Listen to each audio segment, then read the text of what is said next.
Everybody, how we doing, everybody? How we doing, everybody? How we doing, everybody? My name is Randy Phillips here of the Rough and Finish Podcast Shop Tour, where we talk anything and everything about racing from north to south at various shops we go and visit. Uncut, unedited, and no bullshit. Anyone say just go back to the pits? Well, he fucked up. And he can kiss my dick. Where we talk about rules, I don't know, we got all these rules. feuds that we see on the track. I've been waiting for this all year.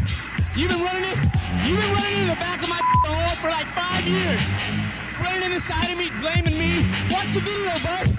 Rain check it, rain check it. I raced you just like you did. The only difference was I did it for the win. We talk to various drivers in their shop where they cut their teeth, bled their blood, and made their name in the sport that we love of short track racing. Radiating the motors in and out. Just side of my house on a tree. So kick back, relax, and grab a road soda and enjoy the various drivers that we go and meet. And now on with the show. That's all he says every time. Oh, we should do this, we should do that. You scared? I definitely yelling Jerry. There you go. Yeah, just start yelling Jerry. How we doing, everybody? My name is Randy Phillips here of the Rough and Finish Podcast on the Shop Tour series. Today we have Andrew Martell, a.k.a. the Jell-O Shot King over here. But how you doing, buddy? Good, about you? I'm good. So we called it Don Jell-O Shots. So, let's just, yeah, Lonnie just flipped me off. So let's go into that story real quick and then we'll go into that. So we called it Don Jell-O Shots because I work with Lonnie, who helps out Andrew. And he was telling me about some circumstances you guys enjoyed at New Hampshire Motor Speedway. That was actually not at New Hampshire. Was it? No, that was at Lee last year. Fucking lied to me.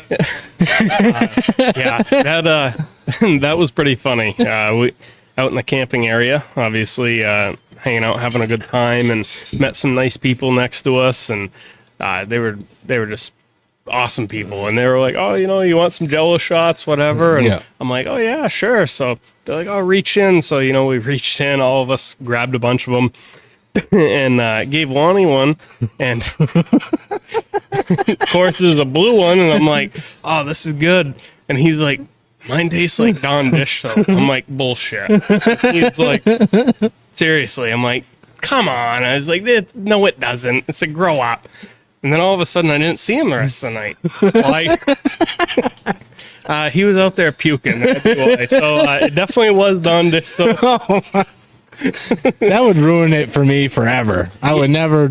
It has for him, but same for me. Right, and it kind of sucked because we had a big talk going up to that week that Lonnie's not a huge drinker, but he wanted to hang out and have some beers with us that night, and that definitely got spoiled for the whole weekend. So how did that even come about, though? How did they even?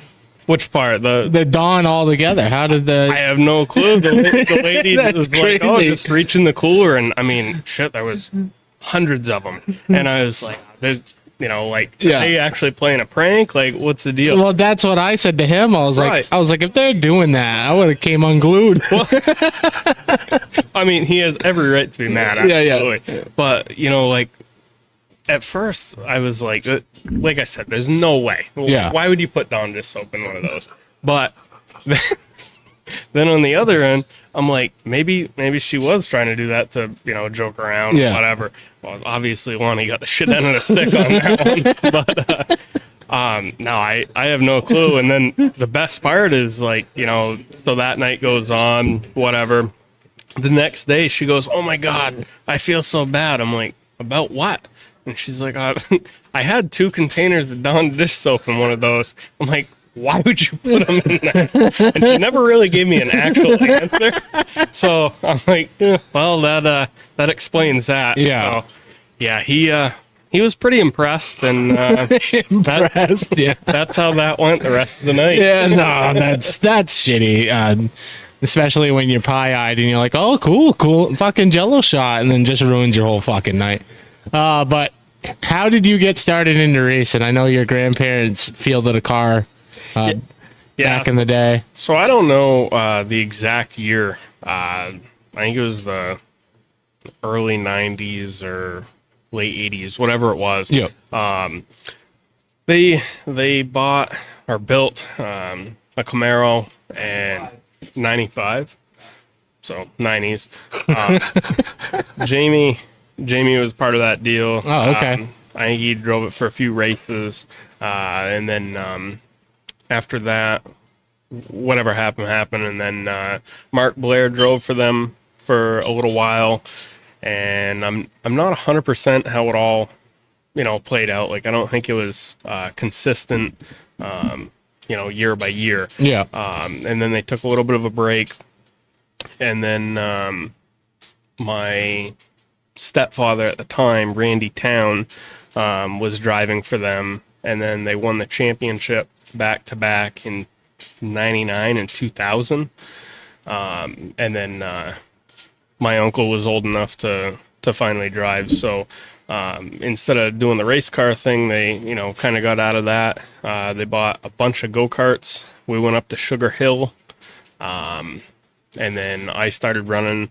They fielded 10 carts, so me, my uncle, my cousin Josh, and then a bunch of other family and friends, and that's what they did in the 2003 and 2004 season. And then I ran, like I said, full season in 2004. And then after that, they kind of like took a little bit of a break. We took the year off. I didn't run anything. I was 7 at the time anyway. And then no one was really like, you need a race. Yeah, no, just hang out. Yeah, pretty much. So so it was fun doing that. Sugar Hill was a blast, obviously. It definitely sucks it's a fucking wood lot now. Yeah, I know. It's terrible. We had a lot of fun there. We used to camp every weekend, so it's definitely disappointing going by and being like, I used to race there. So, there's a lot of people that went to Sugar Hill, and I used to go there as a kid. I don't know. How old are you?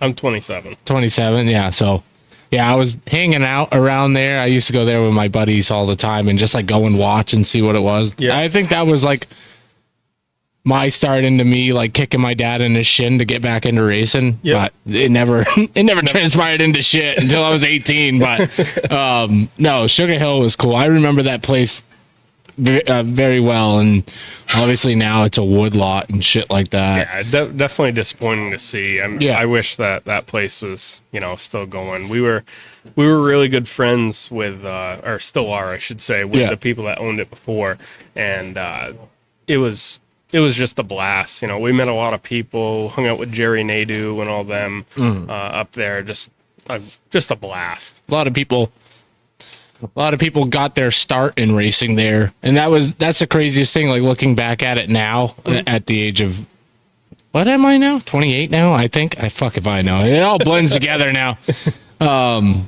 Just to see everybody that did start there throughout the years, it was crazy. And yeah, it has been crazy, and that's one of the cool things of looking back at it now. Like my uncle raced against Joey Logano. Obviously, everyone knows who Joey Logano is. Yeah. Toupee having bitch. Yeah.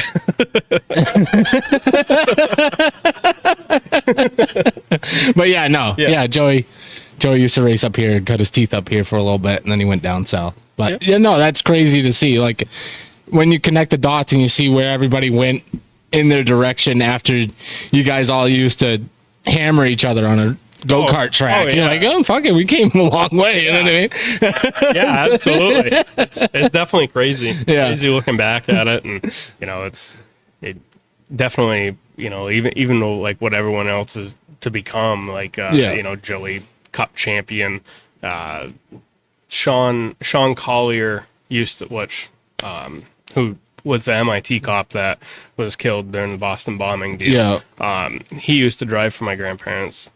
Awesome. Oh, that's people, crazy. Awesome family. That's crazy. Damn. So, yeah, it's definitely tragic, but just a great group of people. Yeah. So no, yeah, like I said, Sugar Hill was cool. Like when I remembered it as a kid, because they shut down.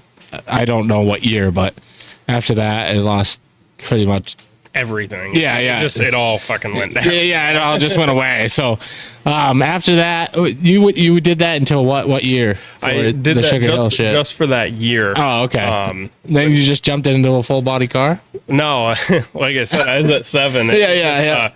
After that, it took a little bit of time. I don't know, time off. I learned the ABCs, the color palettes, all that shit. Gotcha. I was learning a little more. Yeah. No, I get that. And then we went back stock car racing I should say my family did, with my uncle and stuff in like 2005, 2006. And then kind of took a little bit of a break, but I always wanted to get back to it. But I had to be 12 or I think it was 12 or 13 to go run the youth division. At Claremont. Yep. Yep. So I waited obviously till then. And then my grandparents got me a car. We ran Claremont, Monadnock, Cannan, basically wherever we could run. Yeah. And then did that for 3 years. Who are some of the people that you ran in that? Brandon Gray, Matt Sonhalter. 2 hacks already. Ripping them right off.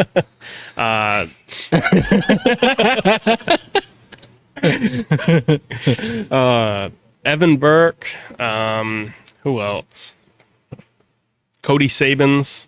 There was a bunch. Yeah. And I mean, that wasn't obviously consecutive years or whatever, but Over the years. Yeah, over the years. Stephen Donahue, ran with him. Oh, shit. And then obviously he moved right up to the late model. Yeah. So, Yeah. but no, what I can remember, that's definitely what we were doing then. And then, Do you remember what car you had? What it was? Yeah, I had a Neon that we got off Craig Smith. Oh, there you go. Okay, yeah. Which was an old Brio car. Yeah. So oh yeah. it was legal. It passed every time. Stock. Yeah, very stock. I mean, like I said, we passed that. I don't think they were checking that hard in the kids division anyway. Oh, whoops.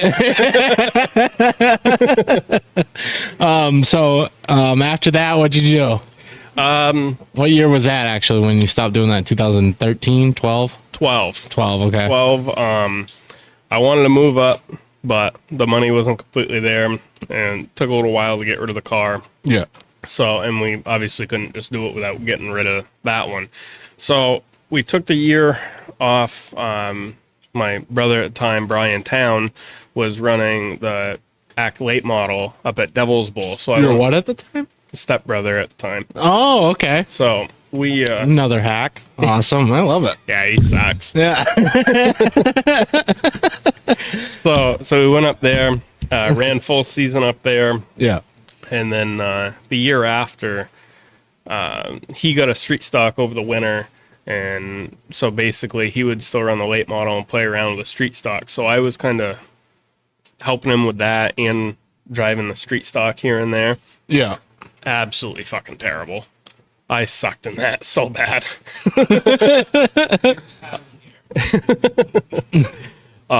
So I guess bet it was really different for you. Coming from a was. front wheel drive car, you jump into that. it was. And I mean, I'm sure you know, like once you're, I guess, like in the groove of racing, Yeah. like every week, and then all of a sudden you take a year off, and Well, that'll do it too. Yeah. and then you jump into something that's already completely different.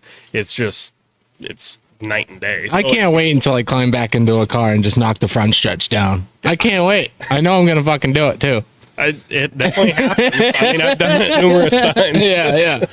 No, I get that. And then you jumped into a street stock for a little bit. Yeah, That's what you're talking about. Yeah. So doing that with him in 14. Yeah. Did that, and then I had my own car also in 14, like midway. Ran a few races. I just sucked. Bad luck. Anything that could have happened, and just got frustrated, had enough.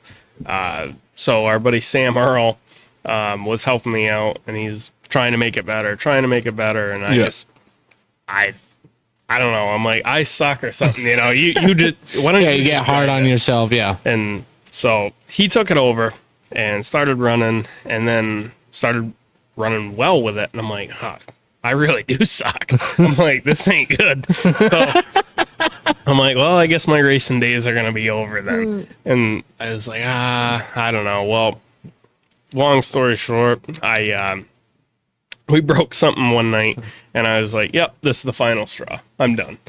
And Jeff Morris came over, and he had his Super Street at the time, and he goes, why don't you try this? I'm like, no, I'm good. I've already junked enough shit this year. I don't need any more. Yeah. And he's like, no, just try it. I tried it, and we were like, quick, right out of the box. Never driven one, never even sat in one. Gotcha. And I'm like, okay, maybe there's a little bit more hope now. Yeah. And so after the street stocks, after Sammy took that over, and my grandparents and him worked out a deal because obviously it was my grandparents' car. I decided to go to the super streets driving for Jeff Morris. Yeah. And that more bad luck just kept on coming. Car would be good, and then I'd run out of talent, and something would happen. Yeah. And well, that was back when the super streets were really big too. Back when super streets were actual super streets. Yeah, no, that's what I mean. Like it was 30 car fields, 20 to 30 cars out there trying to. Yeah, definitely. Yeah, and just it was crazy back then too. Right. Like you got to understand, like. Yeah, you might have had bad luck, but you were running against a lot of fucking people out there. For sure. I'm saying, like, don't be so hard on yourself. You probably weren't the worst. No. There. Yeah, definitely, but it also sucks. Like, you have bad luck after bad luck. Tonight. Yeah. Well, that too. That shit does suck. But I've always believed in new car blues. Like when I would switch cars or switch divisions altogether. Right. Fucking shit show. First year would always be a shit show because you don't know what you're doing. You're sitting there. Definitely. I mean, sitting on your thumb playing with Play-Doh the whole fucking time because you don't know what the fuck's going on. You don't know what to adjust. You don't know what to fucking run or whatever. Don't know shit. Exactly. Yeah, you're making macaroni art over there. You're just trying to make it work. You know what I mean? You know what I mean? So I've always been a firm believer with that shit, and especially going from front-wheel drive kids division, you go into rear-wheel drive street stock, and then you jump into a super street. Right. It's fucking. It's night and coming. Day. It was coming. Night and day. Yeah, night and day. And that was one of the biggest things, which kind of pissed me off a little bit. Was I'm always watching all these people growing up, and I'm like, they make it look easy. Yeah. I don't see why I'm running up front in the 4 cylinders or in the kids division, whatever. I don't see why I can't adapt that quick. And then it didn't happen. And I was like, wow, like I knew it would be different, but I didn't realize how drastic. Yeah. And that's what it is. That's what I tell some people too, is because like, we'll talk about that. And like, I'm pretty hard on myself too. When I was racing too, and people were like, you're just being humbled, and I was like, well, yeah, no, I get that. No, trust me, I know I'm getting kicked in my mouth, but like, trust me, I get it. But it's just one of those things. Like they do make it look easy. They make it look very easy to go out there, but they have so many laps and they have so many hours into the shit. And you know what I mean? Experience. There's always been a different, like natural race car drivers. There are people that are natural race car drivers. Stephen Donahue. Yeah, Stephen Donahue. Yeah. Caden Fisher, who's been lighting the world on fire the past 2 years. Right. Both of them came from 4 cylinders, I believe. Yeah. I don't know if they went in between classes, like to a street stock or anything like that. Yeah, so Caden went to a Tiger and then he went into late models and he didn't miss a beat. You know what I mean? He just jumps right in and just went. You know what I mean? That's awesome. Yeah. You can't ask for anything better than that. Yeah. So, that's awesome.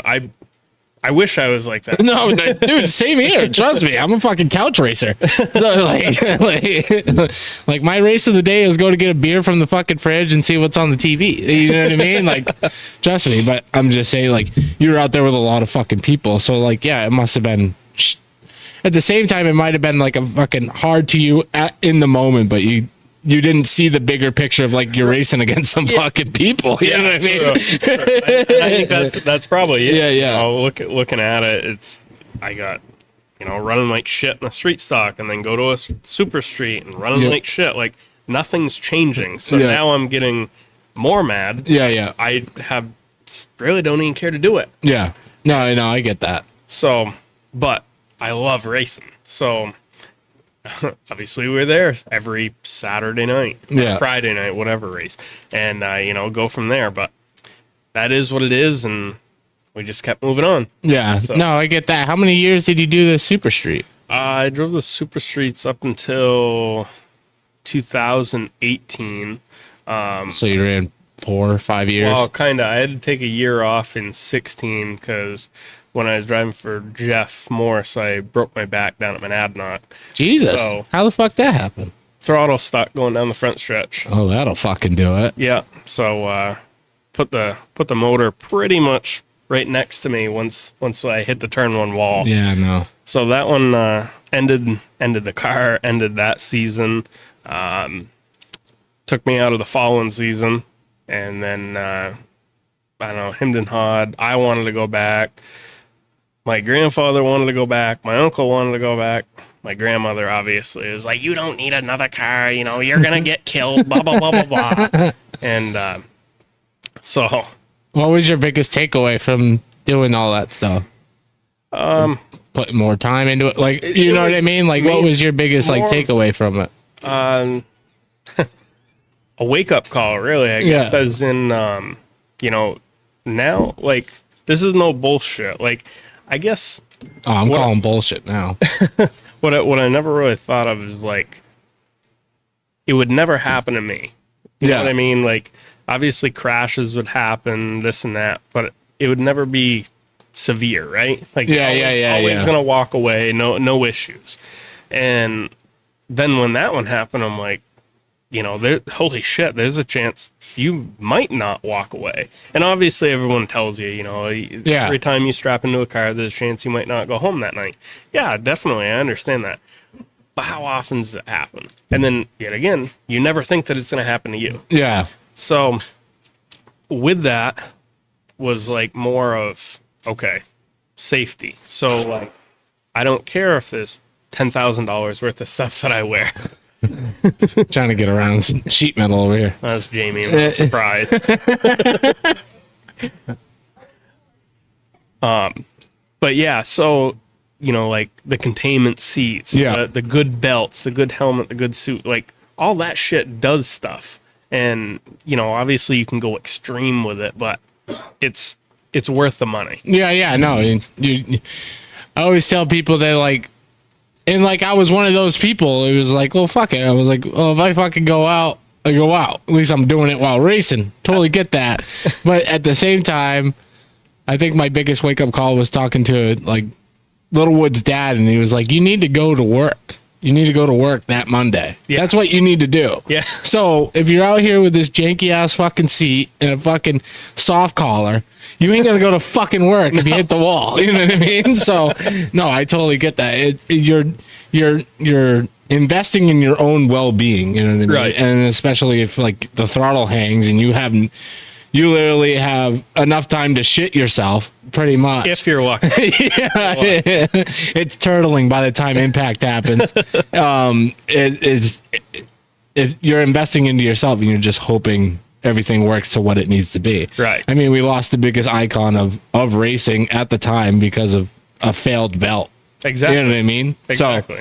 So I'm a big believer in Hans Weiss's containment seats and all that shit. You don't have to go get it molded. I mean, if you have the money to go and do it, absolutely, go for it, bud. But fucking, you don't need to go spend $6,000 or whatever to have a seat molded to you or anything like that. But a couple grand. You just can't put money on safety. You can't spend enough on safety. Yeah, exactly. There's no price tag. So, and if you can't, then why are you even out there? Yeah. You know, but it is what it is. There's people that bring clapped out pieces of shit up there that just waiting for them to get killed. Yeah, same. Yeah, same here.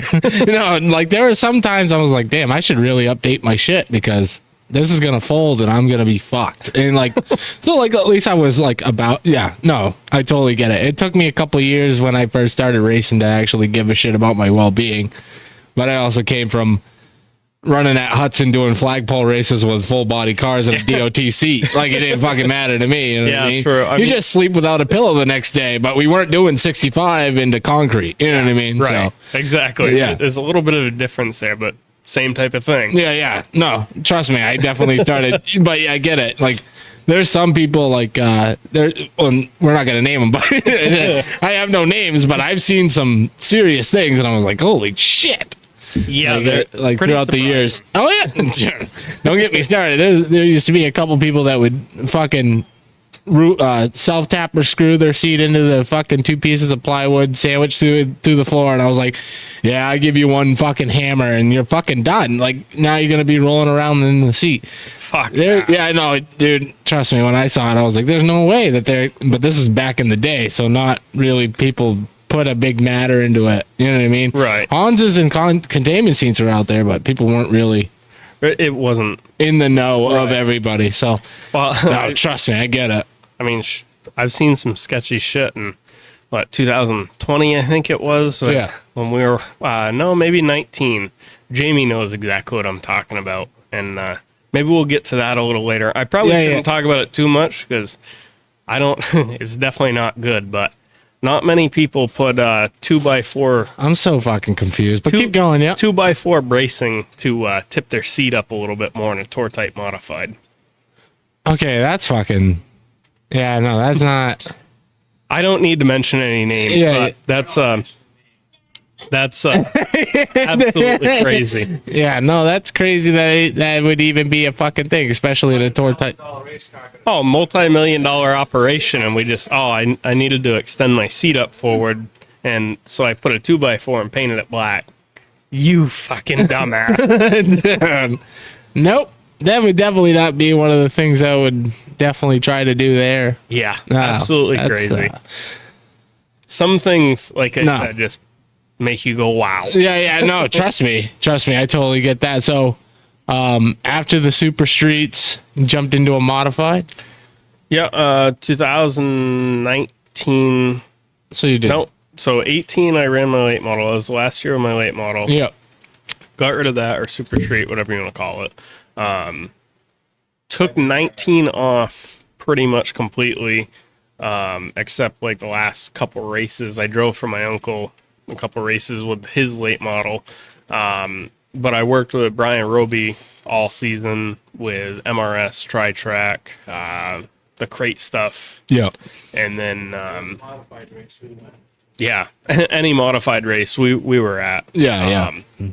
And then 2020, I kind of wanted to go back racing myself, and my uncle Eric had a car, so I decided to go race for him, and wouldn't you know it, I had shit luck again.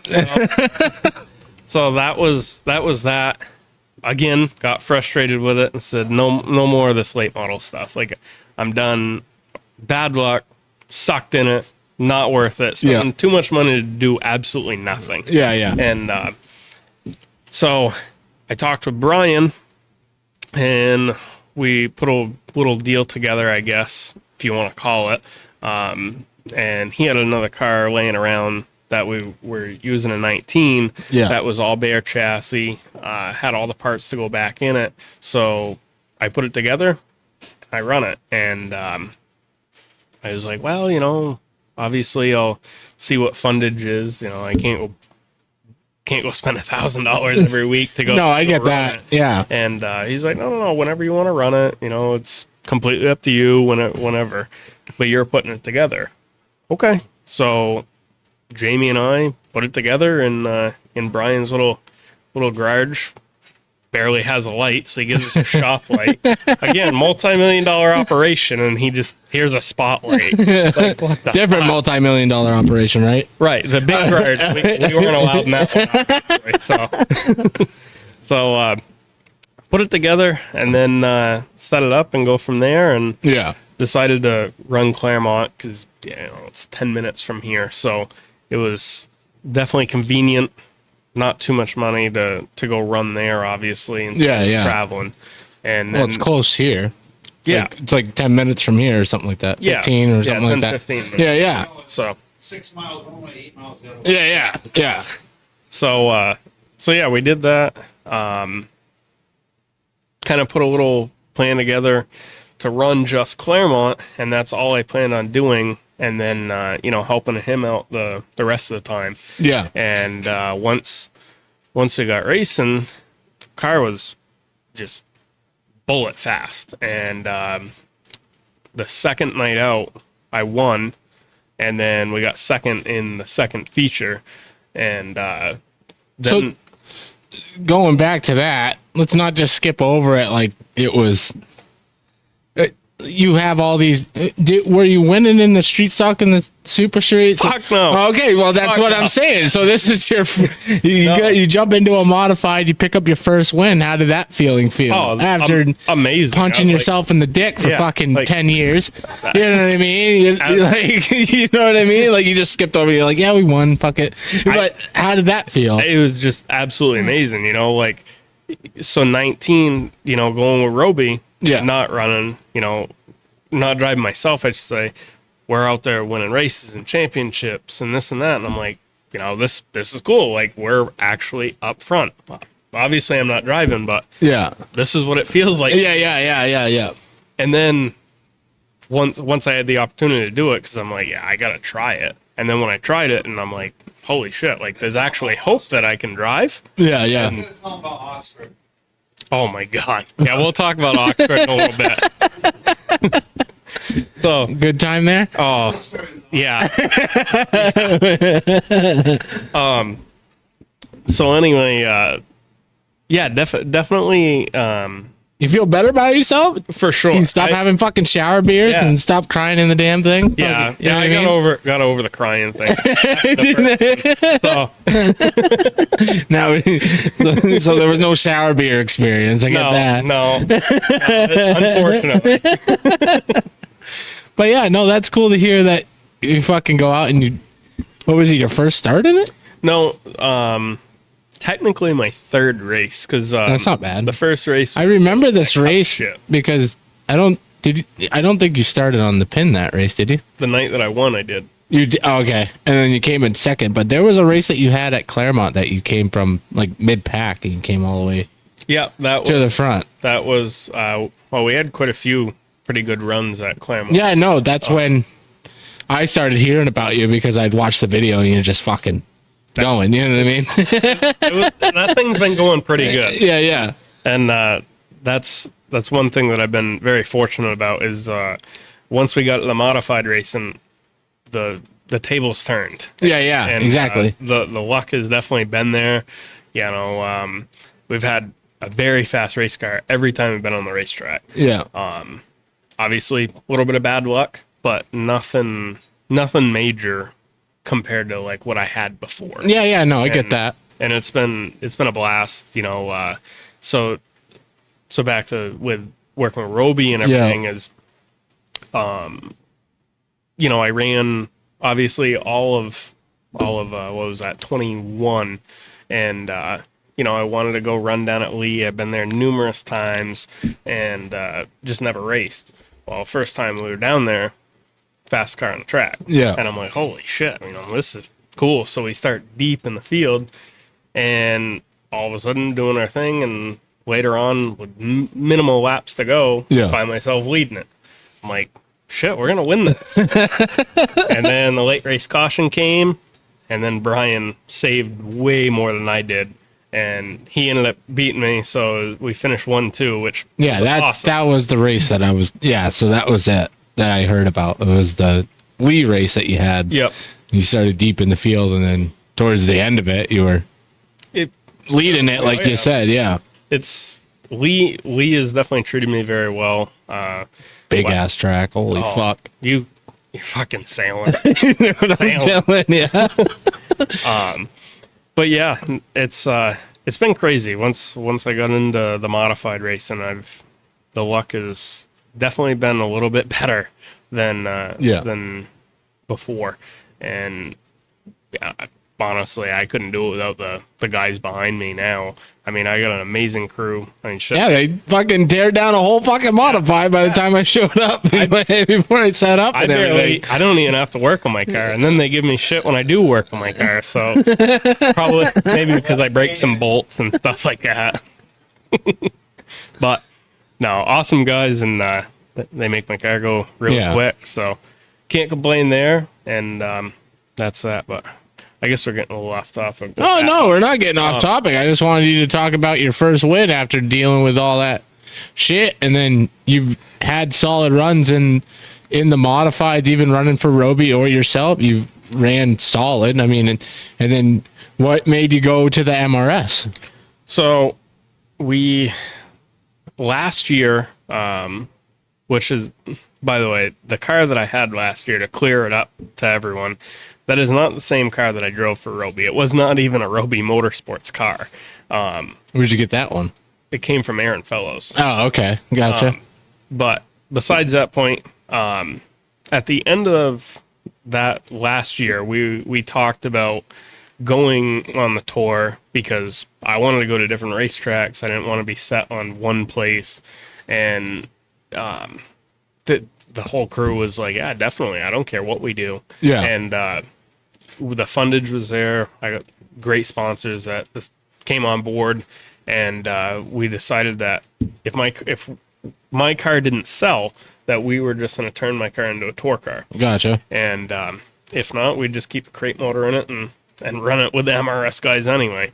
And so over the last race at Lee, we had someone that was interested in my car. And I'm like, all right, well, if they want to buy it, then they can buy it. Yeah. If not, like, I don't really care either way. Yeah. And so long story short, they bought the car, and then we were figuring out what we wanted to do for another one. And obviously we have this one. And we talked about what we wanted to do, as in, like, do we just want to run MRS? Do we want to run a little bit of tri-track? Do we want to do this? Do we want to do that? And basically, MRS kind of seemed ideal for us. You can only buy 4 tires. Yeah. Travel expenses a little more or whatever, but if you make a weekend out of it, it's not like it's every week. So I don't really understand where it's much more money. Keep going. What are you talking about over there?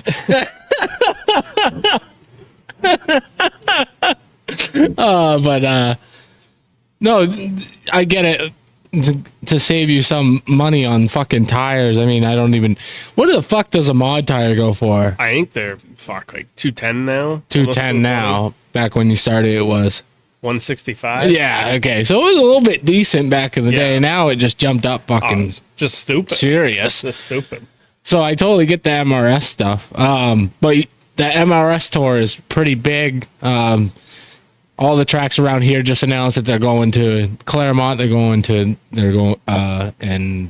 Lee, Hudson, the whole thing. So I didn't know.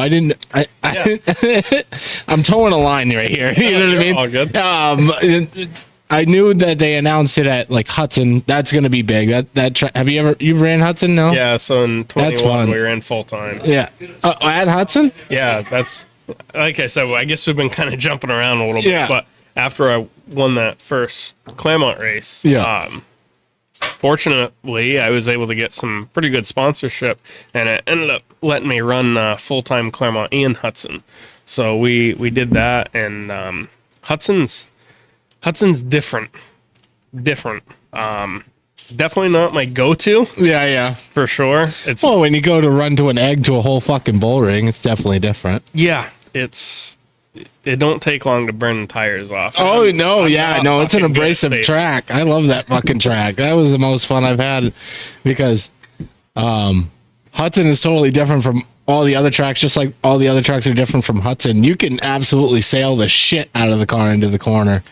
And by the time, I'm obviously not doing 275 miles per hour in a modified, but if we could do that, it'd be fucking impressive. But you get my point. You guys are probably doubling our speed in the pure stocks, most likely. But my point is, like, I could just sail the car in there and it'd stick center and go. Yep. So that's what I always loved about Hudson. You should have been there when they had the fucking tires down the back. That would have. I've actually never even been there when they did that. I watched videos and I'm like, it's like a shithole. It was from the outside, but the people and the camaraderie and like everybody that raced there, they had their own grit to it. It was like back in the day, like I've even interviewed other people that went on to like race at like Lee and all that stuff. They always go back to Hudson when they first started, and they always tell me that it was like a whole different fucking animal. You know what I mean? So Hudson, I love Hudson. I've always loved Hudson. That's where I cut my teeth. That's where I got my start. So I've always been a big fan there. But I knew the track was abrasive as shit. It's definitely, it is abrasive. It's a neat little track. Yeah. Tough to get around for sure, especially in a mod because it does not take long to burn the tires. Yeah. And once you burn the tires off one of those, you're fucked. No, I get that. No, definitely a neat place. You know, hard. Makes for good racing for sure. But I guess we'll see. We'll see once the big mods get there this year. Definitely interested to see how that goes. And hopefully they get a good field of them down there. Yeah. Hopefully, if everything goes well, that might be one on our roster. We'll see. But definitely I'm glad that they're keeping it a little more local this year. Yeah. You know, I think it's big for the tracks because I know MRS, they travel all over the place, like Oxford, they go down to Thompson, they go fucking everywhere. Yeah. Waterford, I think they went to Waterford this year. Tri-Track did. Okay, so MRS did what? MRS did, what did we do? Star. Oh, Wiscasset too, yeah. That place is beautiful. That's sweeping corners there. Holy shit. The best track in Maine. Oxford absolutely sucks. That's just a circle. They can keep that place. Star. What else? Oh yeah, Star too. Yep. Groveton. That place is neat. Loudon, Thompson.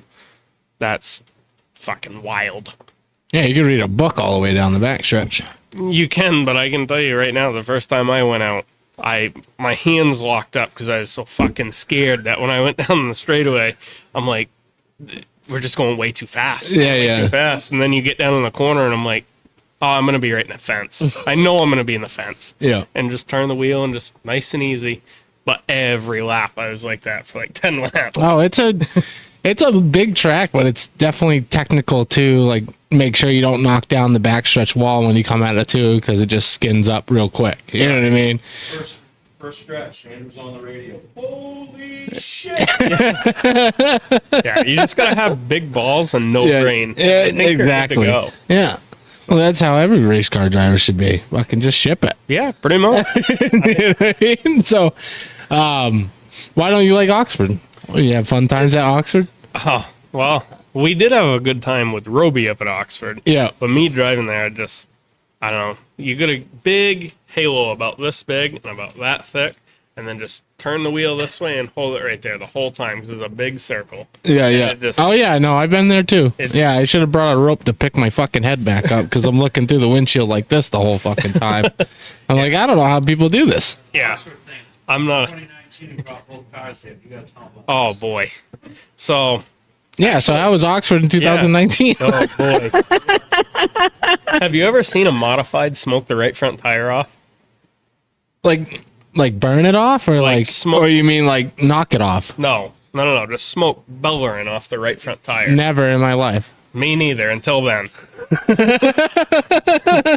So we brought both cars up Would there. you run a soft spring in the right front?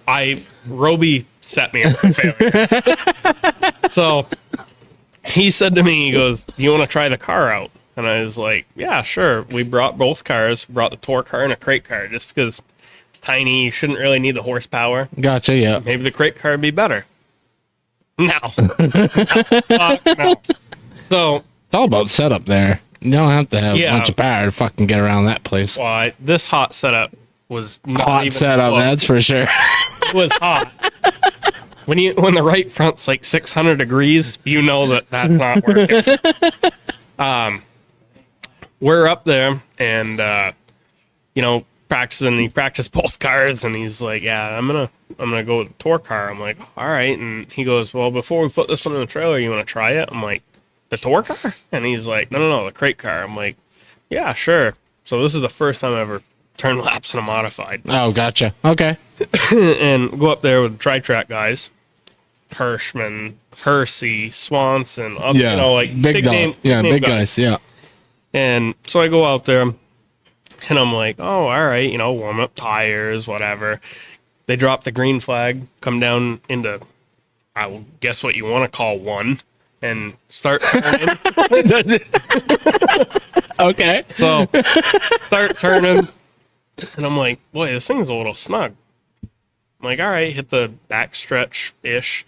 And Yeah. Ish. I'm like, it's still fucking tight. Come down into 3, still tight. I'm like, put more wheel to it. And all of a sudden, I'm just, because in a modified, you see everything. Yeah. I'm looking over, and I just see smoke bellowing off the right front. I'm like, I'm not even on the throttle. And Ryan Courier was spotting for me, and he goes, dude, you got to pull it in. I'm like, this thing's going like shit. And he's like, it's pretty bad. He's like, just pull it. I'm like, all right, where's pit road? And he goes, go off of coming off like in the center of off of 2, yeah. I'm like, all right. So I go off, finally find our pit stall, and I'm like, that was awful. Like, that was the worst time I've ever had driving a race car. And he's like, if I had a video, you wouldn't want to watch it. It's that bad. He goes, oh, a laughing stock. I'm like, oh. Completely destroyed the right front tire off from it. Just chewed it up as if like I ran flat out for 100 laps with it on the right rear. I'm like, wow. So tight. I'm like, yeah, this place sucks. So obviously when I was out there trying to find all different ways to get it to turn, none of it worked.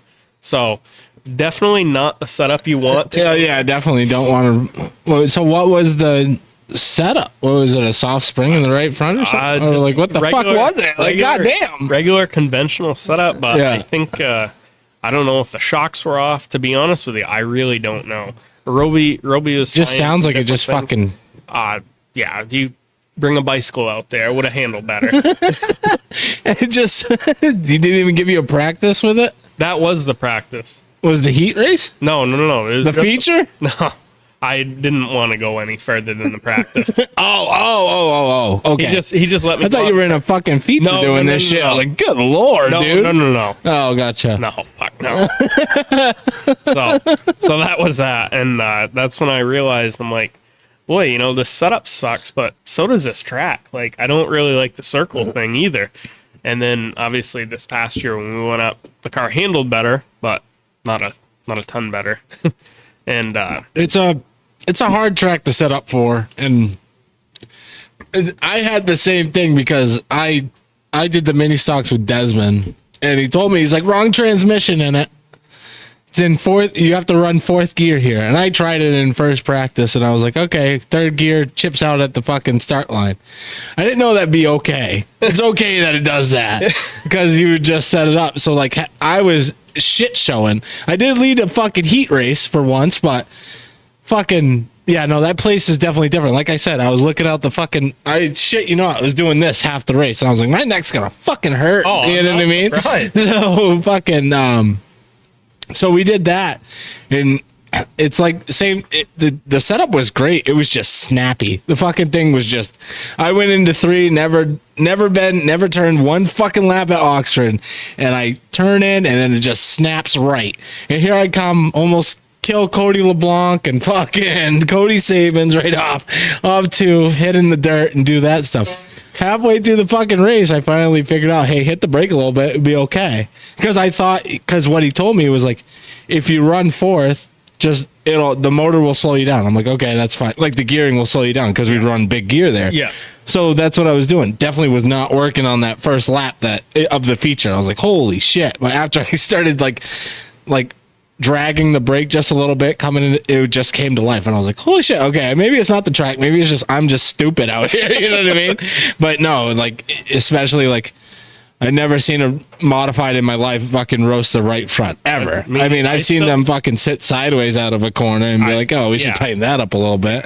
But you know what I mean? Not the other way around. Yeah, and no, to this exactly. day, I still haven't seen anyone else do that, which, I mean, obviously maybe they know a little bit more than I do. Well, no, that's why I asked. I was like, what was the setup in the fucking thing? To be honest with you, that was, I was learning. Sounded like it wasn't washing the nose. It was just fucking. Oh, just bad. And obviously, when you have 30 inches of rubber on the front and you turn and it's not turning, if you grab another handful of wheel, it's not going to make it. Yeah. So exactly. No, And don't ask me. Fuck if I know. But no, you've had some luck in the MRSs, and I work with Lonnie. He tells me when you guys have bad time. Yeah, I mean, yeah, we usually have a good time off the racetrack. Yeah. No, I know that. Yeah, no, you guys definitely. Lonnie tells me some stories like Thompson this past year. Oh yeah, we like to have fun. Yeah. We like to have fun, and there's no I don't know what you want to call it. We don't have any pressure, I guess, when we go to the racetrack. You guys are there to have fun. You guys are there just to race. You guys ain't. I'm not. You guys aren't worried to fucking go out. Well, obviously, every racer wants to go out and win a race. Right. Everybody wants to win a championship. But you guys don't put that like fucking. We gotta start somewhere. You guys right? hang So- out around it. Yeah. Pretty much. It's like a bonfire. That's what you guys want. And you guys are just like, fucking, we're going to drink beer and have fun. That's Yeah. what we're going to do. That's what racing is. Yeah, having fun and being in something that we probably shouldn't be. So why not? I wouldn't say that because you have fucking solid finishes in the MRS. We've had well, this year was a little rough. Yeah, it was up and down, but, obviously. Everybody. I mean, new. Yeah. I guess you want to call it new car blues as well. But the other thing is like, we came off from running really, really well with crate cars to now jumping into this, and it's like night and day. A whole new fucking So, thing. like, Yeah. like It's going to come with it, man. And everything's just been like drastic change. Yeah. Well, yeah. We've definitely had a lot of fun, but these things are so much money. Like, I have one fuck up and I'm done, right? Like, I'm not like the other big dollar teams that have numerous cars and other motors and this and that. So we play it by ear and go from there and hope for the best, really. Yeah. Emily Miller says, hello, Waterworks. What's that mean? Oh, that's what they've been calling me since I won that first race, because I was crying after I won. Oh, the first race. come on. At least he wasn't getting Gordon beers thrown at him. You know what I mean? At least it was a good win, not a controversial one. Yeah. Beer out there, throw them empty. I'm telling you. But no, like I said, like you guys have fun. You guys are the only modified team that I know that has an open fucking trailer for their mod.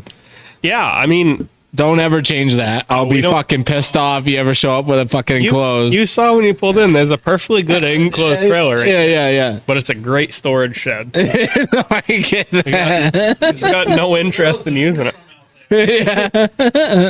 Don't change. That's how it was back in the fucking day when they brought mods, was open trailers. We didn't have enclosed trailers back in the day. It was open trailers and more people can see it. When trailers, Exactly. when the trailers start winning races, then we'll switch. Yeah. But until then, no. I'll No. show up to a wheel and race with one. I really don't. No, I get that.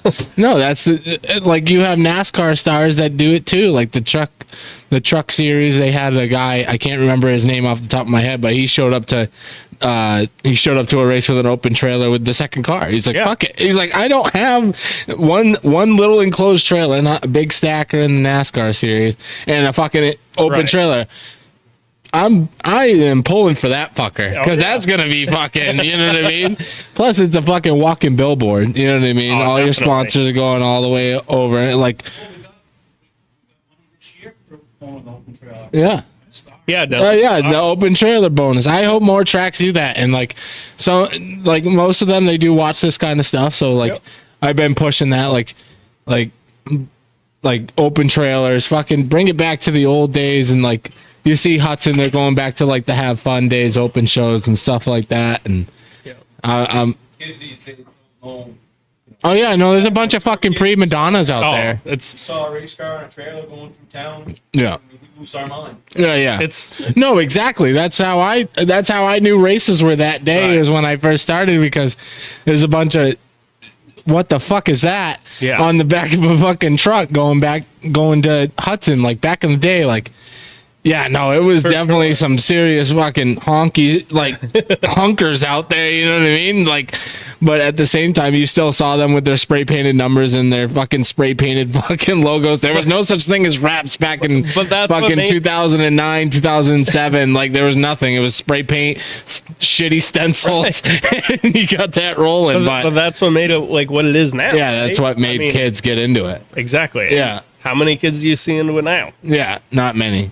I mean, it's Not many, but at the same time, as media as myself or racers or stuff like that, you can always make the time to go get kids into it. You know what I mean? Yeah. You know what I mean? Yeah. So, but at the same time, I'm always a big fan of like the open trailers and stuff like that. I ran an open trailer all my racing career, and I've been doing it for 10 fucking years. And I don't have money for an enclosed. I don't give a shit about those things, but they're great, cool. I'll go hang out in them when it's fucking cold out at the icebreaker and there's a fucking heater in the fucking thing. I'll go do that. But other than that, I don't give two shits about them. It's just all about preference. But Well, we graduated Easy Ups this year. And we think you had piss. Jamie, get in here. You ran dirt. Here, Jamie. You ran dirt. We'll have you. He's got to go sit down and pee. Too many beers. Way too many beers. He had too many beers. So we have Jamie Furlan. Yeah. Furlan. Furland? Yes. Okay. So you ran dirt. Yes. You used to run dirt back in the day. Yes. My Well, dad did. your dad did too. Yeah. How did you get into dirt racing? I've always loved dirt racing. Back in the early 80s, Where were you racing, or where were you attending? my first dirt race I ever went to was Lebanon Valley Speedway. Gotcha. Back, my father raced for 25 years at Claremont Speedway Oh no shit. Okay. and Monadnock. This is how I got with Andrew. I'll always be a open wheel guy. Yeah. I got involved with his grandparents with a car back in the 95. I worked with his grandfather at the paper mill in Claremont, Gotcha. so on and so on. And here we go, racing family. You know, we grew his Andrew's great grandfather Gotcha. back in Someone's calling you. 1970s, early years. Yeah. Anyway, there was a club called the Sidewinders, and my father was part of that. Andrew's great grandfather was part of that deal with a car. Gotcha. With Andrew's great uncle had a car in it too, so on and so on. So dirt racing, my father started on dirt. He saw the whole evolution of flathead Fords all the way up to what we have now. Oh wow, that's really back in the day. So straight axles, like Yeah. we're going to the scrapyard to get engines and so on, and rear ends, and before I was born. Yeah. And so anyway, he saw the whole evolution of racing. My father was very fortunate to do what he did. Yeah. Unfortunately, he passed away last year. So Sorry on to and so hear on. So anyway, he won on dirt. He won a race on dirt at Claremont. He also won a Oh, when race. Claremont was dirt. Yes. Okay, that's definitely back in the day. Yes. Okay, gotcha. Yeah, so he won a race on the dirt, and he won one on the asphalt, Gotcha. which very few people were fortunate to say, "Hey, I won at Claremont on dirt and asphalt." Yeah, both. Punky Karen did that. Donnie Air did. Donnie Miller, Jerry Bly. Dwight did not race a car at Claremont on dirt that I know of that he ever won with. Yeah. Kirby Monteith was one. I mean, there's some guys that really heavy steam that came along. Yeah. My father was very fortunate to race against some guys that are legends at Claremont. Oh yeah, no, big. And Monadnock too as well. My father raced. He ran. I'm not trying to get off what Andrew did, but just give you a little how I. No, I get that. Yeah. My father raced 4 weeks in a row at Monadnock. Finished 4 weeks in a row, second place at Monadnock. In the top three was the same top three, but my father bookended. He was in the middle. Yeah. Dennis Albro won, Dave Grant, Pat Wood, and I forget. He told me Wade Cole. I mean, we got some. I was fortunate to where I came from how Yeah. I like modified. So the dirt thing, I got a dirt car. Andrew drove my dirt car one time. Yeah, tell me about that. Okay. We'll go into that. Yes, we're gonna go there now. So Andrew's like, he's helping me on my dirt car. That's one of the reasons why we also went MRS racing, is like, I have a dirt car. That's my salvation. Like, I don't give a shit if we could plug that thing in the fence and whatever happens to it. We'll fix it. It's $300 for an axle. Whoopie doo doo. Yeah. So we bend up some strut rods. We don't care. That car, I don't care. So I had a car. I have a great group of people that I know in New York and Western Massachusetts. They're Gotcha. great people. We have a grand old time when it's like a home day when we go see them.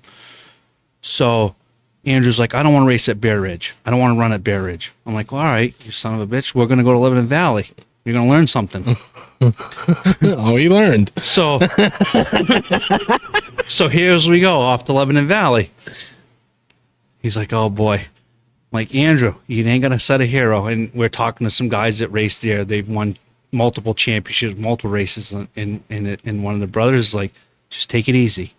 And I tell Andrew, just take it easy. Go out there, feel it out. And he's like, all right.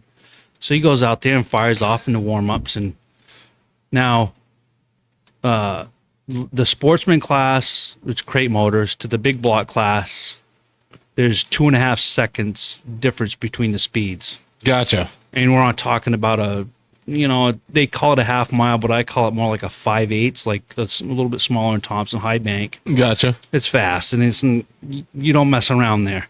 So Andrew goes out and like, just take it easy. When they send you out there, they're gonna meet you when you come around off the back stretch, because that's or the front stretch. You're gonna come down. The flagman's gonna start winding you up and going. Mm-hmm. So we get going. So he comes down, and I'm standing in turn 3 where I like to stand if I go in the pit. And he comes down, he's trucking pretty good, and he goes down front stretch, and he made it that turn. I'm like, all right. Comes down the back stretch, and he's feeding it. And I'm like, oh boy, he got high going into turn 3. Comes off turn 3, goes down the front stretch, and he's like, wow. I was watching him, and I see him, caution lights come on. There's my car up in the concrete.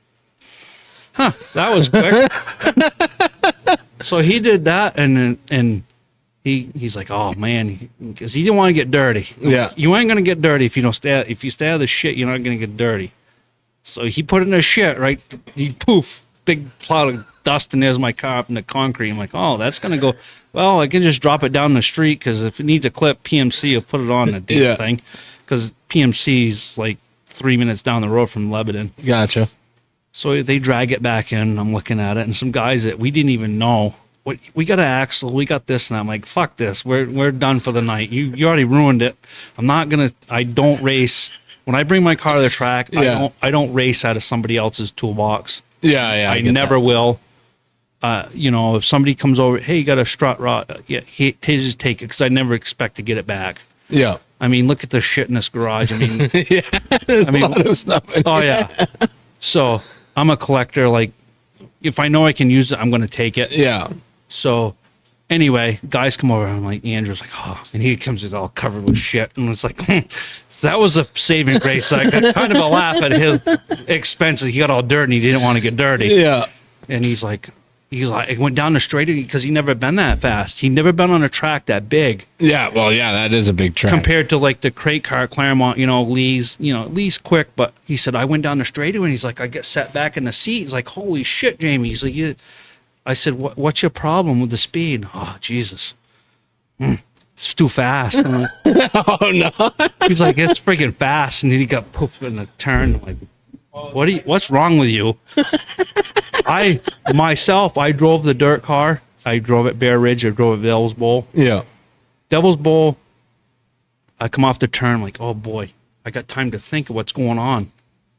So I raced at Bear Ridge. I sucked. I won some heat races. I have a very short fuse, and a couple of people felt my wrath. Oh, gotcha. Yeah. And I'm the same way, but totally get that. Yeah, and I put the point across, and and CVMs, him and I we butt heads, but we do get along. I respect him. He does what they do up there. A lot of people say the place is a dump. Nah, it's a place to race. Yeah, they're still trying to get it out there. And he's got a lot of fan base. He's got a good crowd. Yeah, good car count, so on and so on.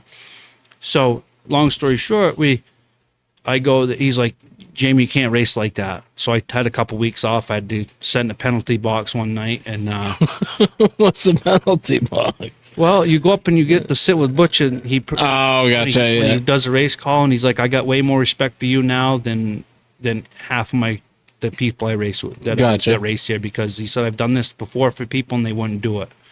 So anyway, so I have a driver now, Earl Maxon, been racing 110 years. We're both old as shit. Yeah. And we have a good damn time. Yeah, that's what racing is at the end of the day, is just to have fun. So the car that Andrew messed up, Destroyed. No, he didn't destroy it. Oh, no. He did about $300 worth of damage. He did a couple strut rods, a front axle, little body work. What if you do? Yeah, yeah. Front axle on one of them is $300. You knock this thing in the fence at tour car, that's like $3,000. Yeah, no, yeah. So expense wise, yes, the dirt car when you first put it together, all the same. It's 50, 60 grand, 100 grand, whatever you want to spend. Yeah. I'm a cheap ass, so I go to the swap meet and buy all kinds of old shit. Yeah. Make it go fast. So that's basically what we did with the car he had in 2022. That was a car that Aaron had. Brian had some parts. I'm not using them. Here you go. Put it together.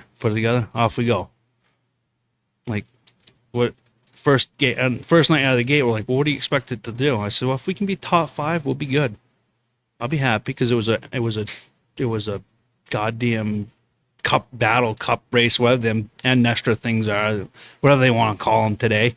Oh, the Battle of the Belt, Battle of the Belt race. Okay, a cup race or whatever it was. Oh, fuck. It was a cup race. Yeah, Battle for the Cup. So they had Ramo and everybody from Monadnock, Brian Roby, Pat Node. Yeah. Who else was there? Byrne. Whoever was, the top guys at Monadnock and so on were up there. So I'm like, if we can salvage top 5, because we were going after the championship at Claremont.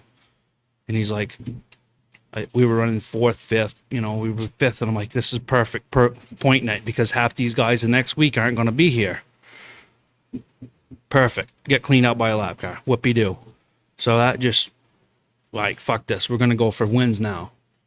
So consistently, the car was quick, and unfortunately, Andrew had a child in July, so his girlfriend did, and yeah, I was like, wow, he's gonna own Disney World. Yeah.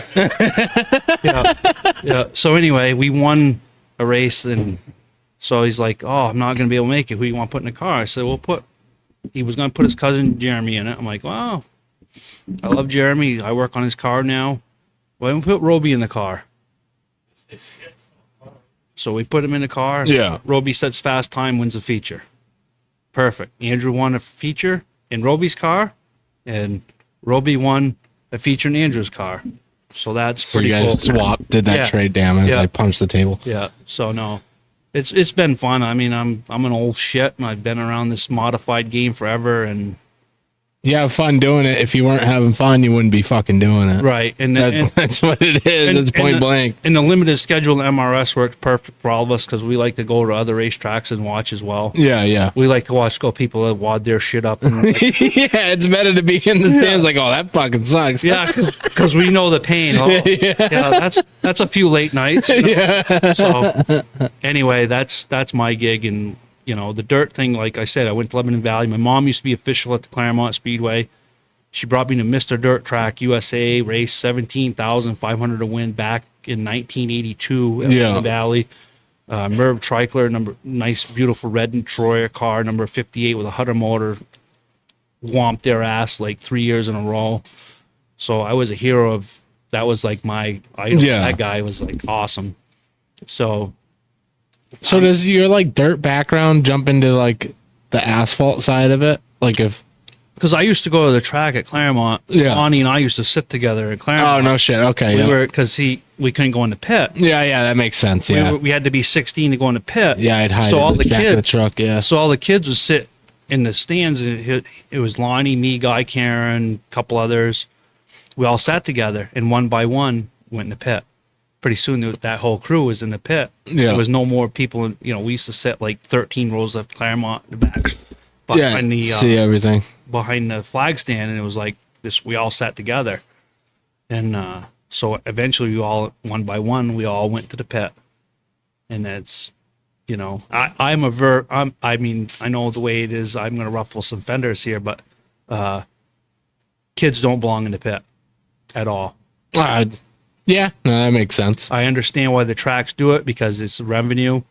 They make all their money now through the back gate, so they're going to let them in. Kids don't belong in the pit. For one, if you come around our pit, there's X-rated language. Yeah, no, I get that. It's not even. We're completely out of control. Even when we're sober. Gotcha. So at least you're honest about it.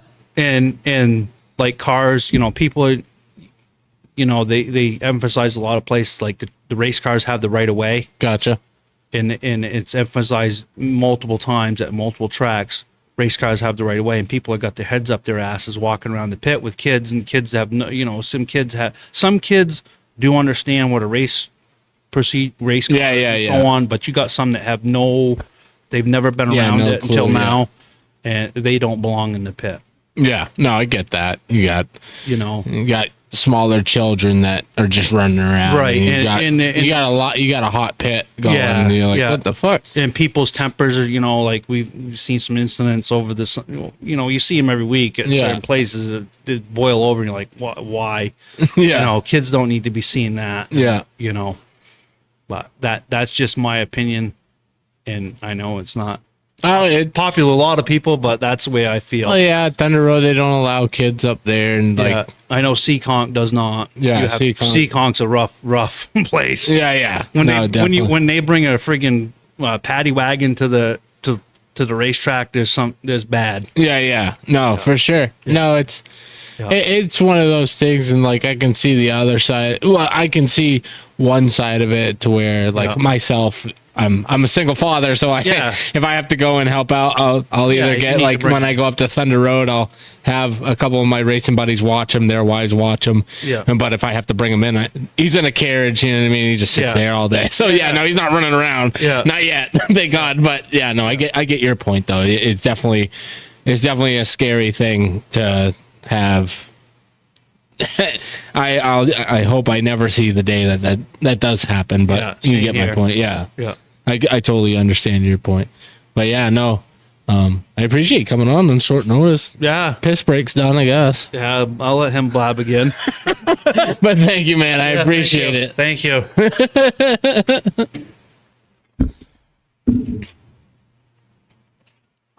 Let's go 2x4 underneath your seat. What's that? Better? Yeah. And say, let's go 2x4 underneath your seat. No. Definitely not. Definitely not. So what is your biggest goals going for like 2024 this coming year? What are you trying to do? What are you trying to go see bucket list tracks? You gonna go?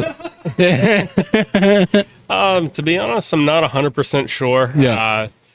We're definitely planning on doing like the Racers on and Racers. Races, all those. That's cool to see that they're still got that going on too. That whole group that they got going on it's an awesome gig. People obviously have their differences about it, whatever. And fuck them. I don't any give promotion a fuck. is good for racing. I don't care. Yeah, I definitely don't give a fuck what they have to say about it. But I know I like it. I think it's really cool what they're doing for short track racing, especially in the Northeast. Yeah, for sure. And obviously the MRS, I'm a huge supporter of that because, you know, it fits me, right? It's the, I don't know how you want to consider it, but it's the cheaper, I guess, way of going tour type racing with not having to spend a bunch of money. Like, like with Tri-Track, obviously, you know, it's big money, right? You know, like you got 10, 15 grand to win races or whatever, which is awesome. Yeah. But like, not taking anything from those guys, but like, are you going to see a Matt Hirschman go race MRS for $3 grand to win? They call him Big Money Matt for a fucking reason. Right. He shows up. Yeah. Well, he can run whatever as long as the check clears. Right. He can go run whatever. Right. You know what I mean? So I totally get that. But is it worth his while traveling from Northampton, Pennsylvania? Yeah. To go do that? I mean, I guess if he was already in the area, sure, whatever. But it probably wouldn't be his go-to. And I like Matt. I get along with Matt very well. He's amazing. Cool dude. Very smart. Oh yeah. very, very humble. Very. When it comes to racing, I love his hot mics moments, though. Oh my god, do I love him? Oh man, I love it when they got him riled up, and he's like, you know what? No, he's awesome. Yeah. I definitely enjoy shit. talking with him and Tony. He's awesome as well. Listening to some of the old stories, like what he's had, what he's been through and stuff like that Yeah. is really cool. And obviously, I wouldn't have been able to get that without Brian Roby. Yeah, no, exactly. He's like butt buddies with him. So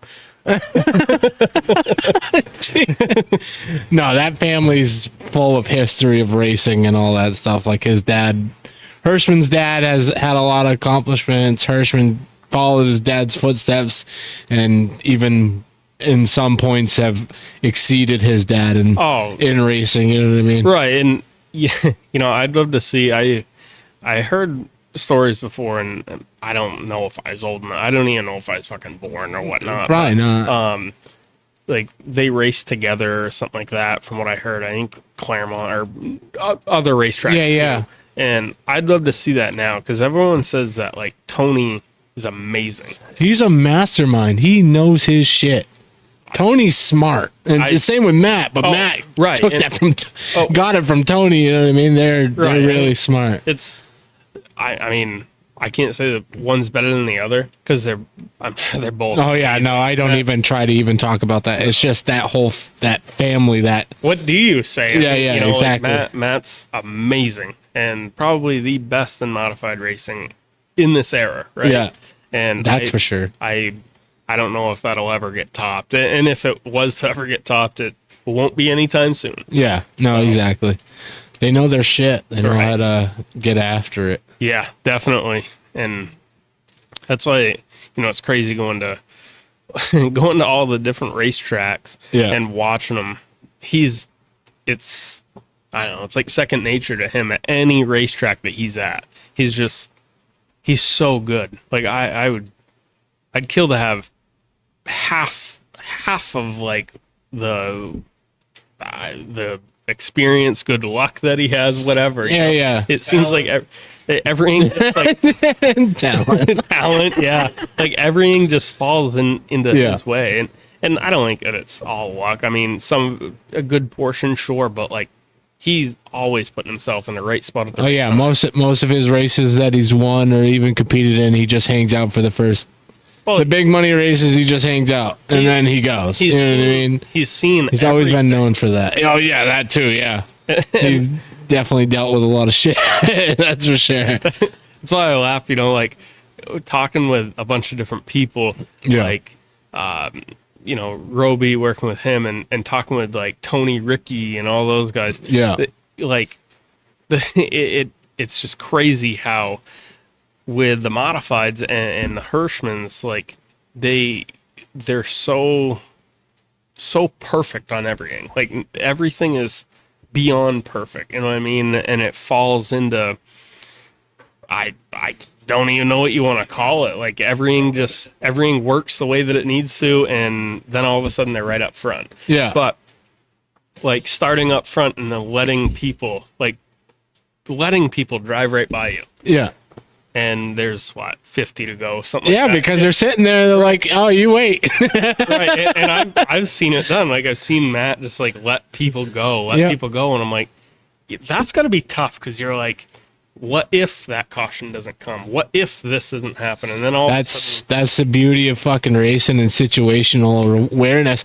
You can go out there and be a one lap hero. I don't care. Go for it. It's great. Yeah. It's great to see all together, but at the same time, like he's very smart. You know what I mean? Him and his dad are very smart. And like I said, when he first did his any races that I watched him like race, he's always been that person that just hangs out. Right. Just hanging out. He's fucking, I'll be back to you. Don't worry about it. I've been here before. You know what I mean? He's always been like that. And like, those guys are like crazy. It's crazy. It really is crazy.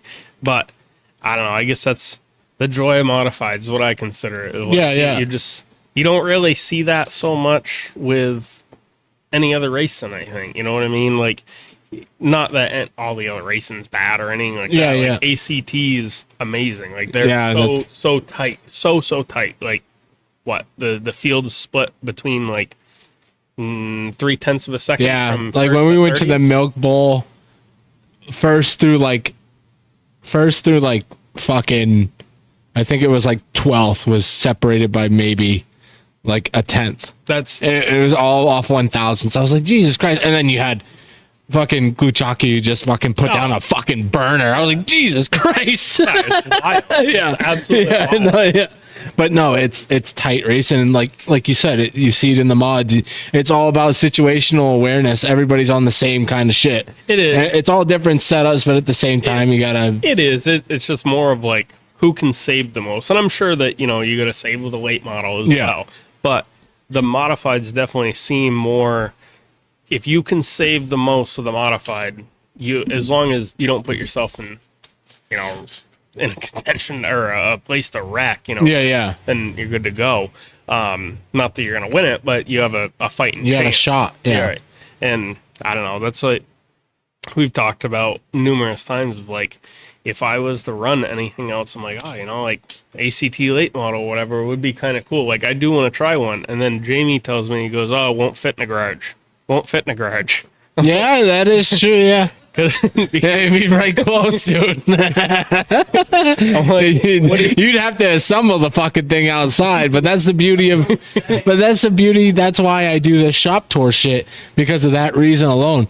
They wouldn't think that a modified's getting housed in a fucking 2-bay garage that's only one. Oh, right. You know what I mean? It's- People that just go to the races and they pay $10 for their admission ticket, and they see some guy just burn off fucking win after win after win. They're like, oh, they have so much money. And then I show up at their place and it's like a one shack fucking thing. They just know their shit. That's the beauty of it. So like, that's why I do the shop tour, because this is literally my shop. You guys actually have the second bay like open. Mine's all like race motors, parts, all that shit. Maybe you guys cleaned it up before I got here. no, definitely. Because there's One side storage and one side's the car. You know? no, usually it's not like this. Yeah, Usually sucks during race season because we like either have to pull the other car out. Yeah. You know, what is there? Well, definitely one dirt car, 2 antique cars, my car, and then possibly another dirt car that we might be assembling as well. So, Are you going to be doing dirt and asphalt next year? well, I know Jamie kind of summed it up a little bit. Like I'm kind of like a Matt Shepard, I guess, of dirt racing. Not really, not even fucking close. That's why I cracked.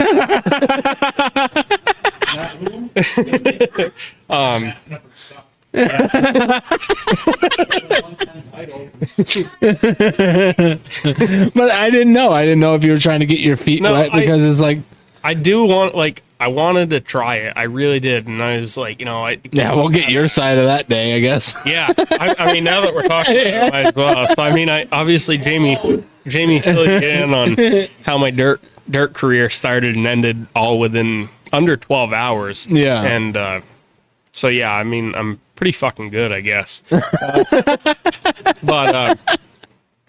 I don't know. You're the epitome of start and park. That's what it is. I parked it all right. No, the dirt car thing's really cool. I think that the whole gig of everything that they have going on is awesome. You know, Yeah. really, dirt racing is kind of where it's at. You know, they have the most cars, they race for the most money. It's not. I don't really think that it's a ton of money to run it. I mean, compared to my tour car, Yeah, I think that really a dirt car is the way to go. But you gotta match apples to apples. Our top one is mods. Right. Their top one is super late models that are running at Gateway right now. Correct. Who know? I don't know. I can't say. I'm not a dirt guy. I don't know.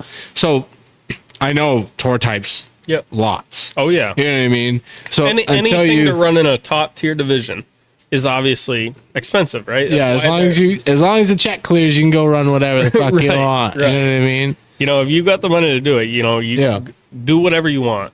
But I definitely think for our area. No, for sure. I mean, you don't have to put it's like that. You put tires on it every time you're going to race, right? Yeah, yeah. A dirt car, I mean, yeah, the big name guys do or whatever. But you can shave them and fucking root them and all that shit. You can cut them again. Exactly, and some of them reuse them. Yeah, exactly. Where us, you throw them out. So, I mean, there's like you said, you got to compare apples to apples. And, Yeah. I don't know. That's why I say it. Like, they could spend shit ton of money on that deal too. I don't know what. I'm sure that they aren't. What a Longhorn chassis is, or how much that is, or whatever the fuck. But I totally get your point. None of it's cheap. Yeah, all of it's not cheap.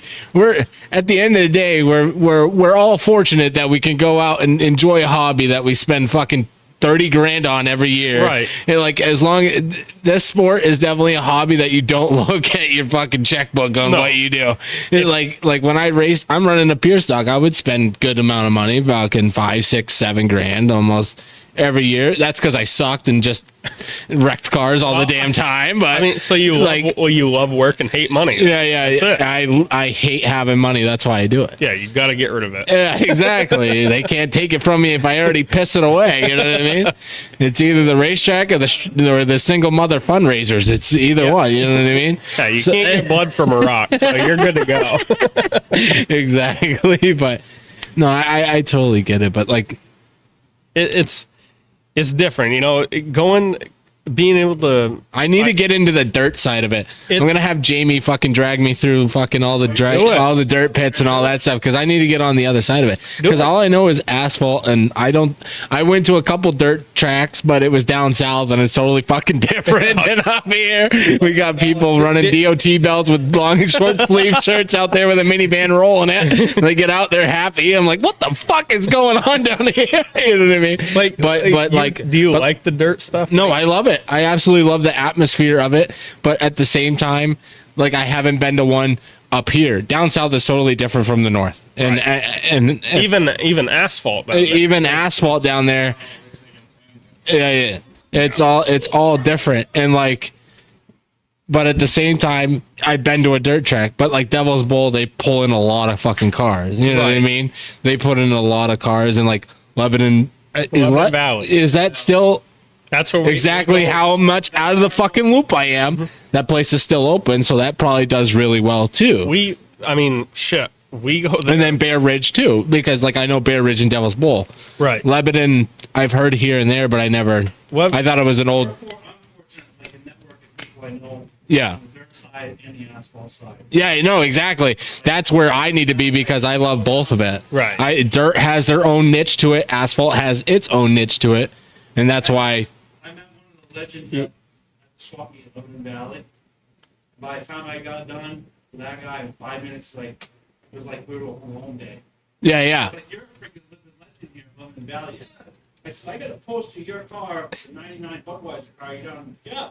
That was such and such a year. Thank you, Jamie. You know, he's like, have a nice day. I'll see you in the summer, Jamie.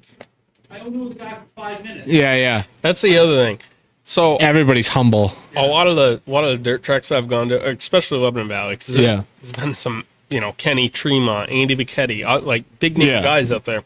They are so like easy to talk to, and they're not arrogant, right? Oh fuck! I mean, I can go into a fucking field day on this shit. How many? You know what I mean? I let me tell you something. I love racers. I get what side you're on, or how high you're doing it, or all your accomplishments. Awesome.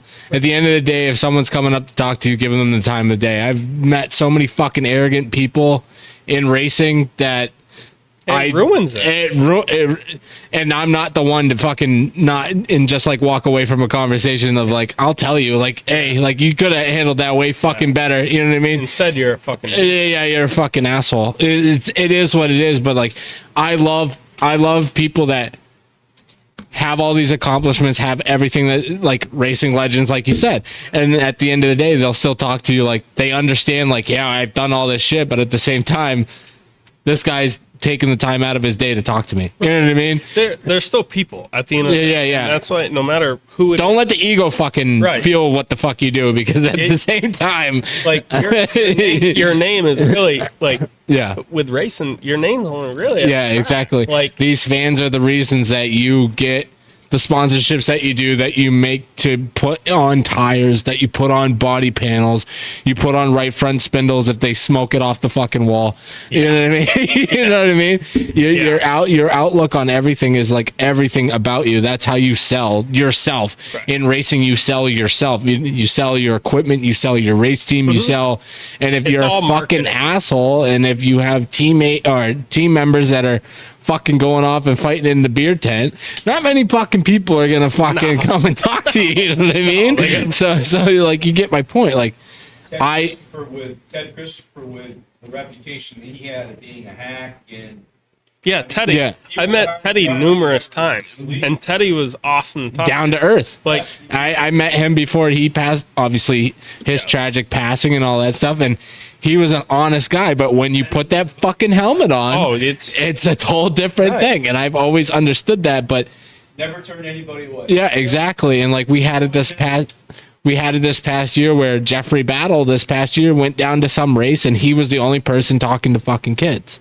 Or talking to anybody everybody, like, people lose the sight of what the fuck they're doing. Yes, exactly. you can stay focused on all that shit, but when it's a fucking track meet and greet, fucking be a person that we can go and fucking meet. It's that easy. You know what I mean? Promotion is all about the racers, the racetrack, and all the people, like, all that. If you have a shitty reputation as a racer, not many people are gonna fuck with you. Right. You know what I mean? That's what it is. That's how it is. Exactly. You sell yourself, you sell your race team. Yep. So like, I love, like you have the chance to go and meet, like I was just talking to Charlie Hansen, who runs Wake County, and he went and met Daryl Waltrip, and he's like us. He's down to earth. He went out to lunch with the fucking guy. He's not, but you know, like Daryl Waltrip, who's won many of races, who's broadcasted for NASCAR, that did all this shit, but he, at the end of the day, he can still go and have lunch with you somewhere.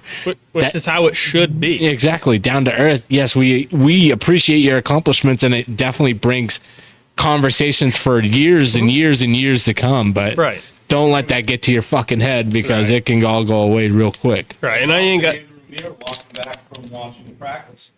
Yeah. We ran into a driver who I will not mention. Yeah. But he won the week before. Yeah, and you get congratulations. And we said to him, "Hey, you had a good run last week. Nice job." Walked right by us like we weren't even standing. Yeah. Exactly. It's just like, that's for sure. Yeah. That's for sure. I mean, really, I guess that's what irritates me the most, and not. I don't know. I guess there's numerous. At least you're down there. Thank you for taking this interview with me. No, I'm just fucking with you. I'm the compliment.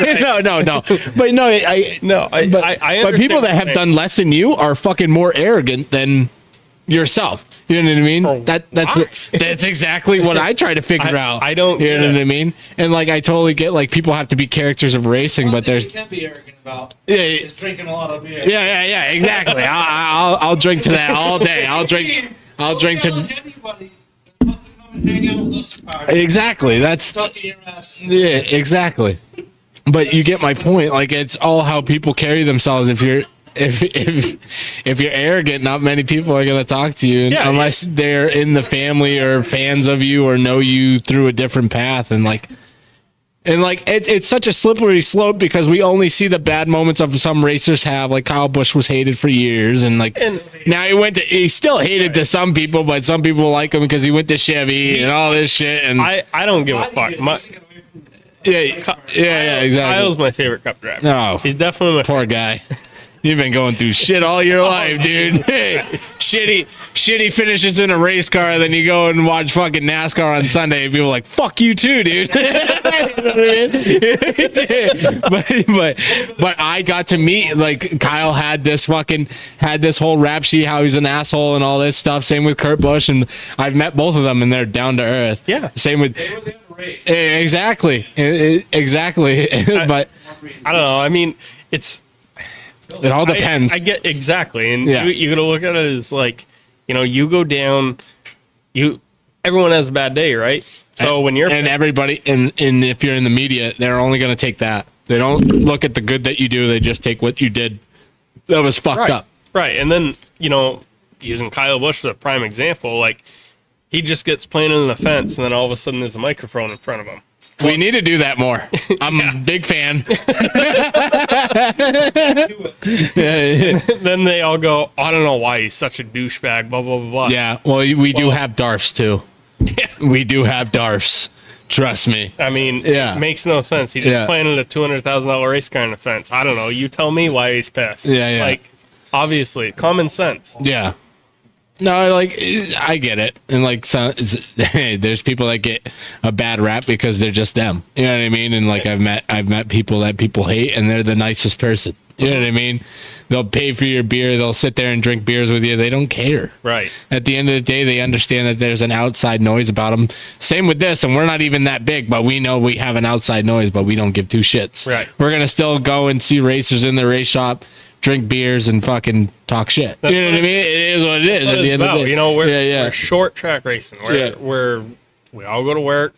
We all go home. Yeah. We work in the race cars and do our thing, whatever. And it is what it is.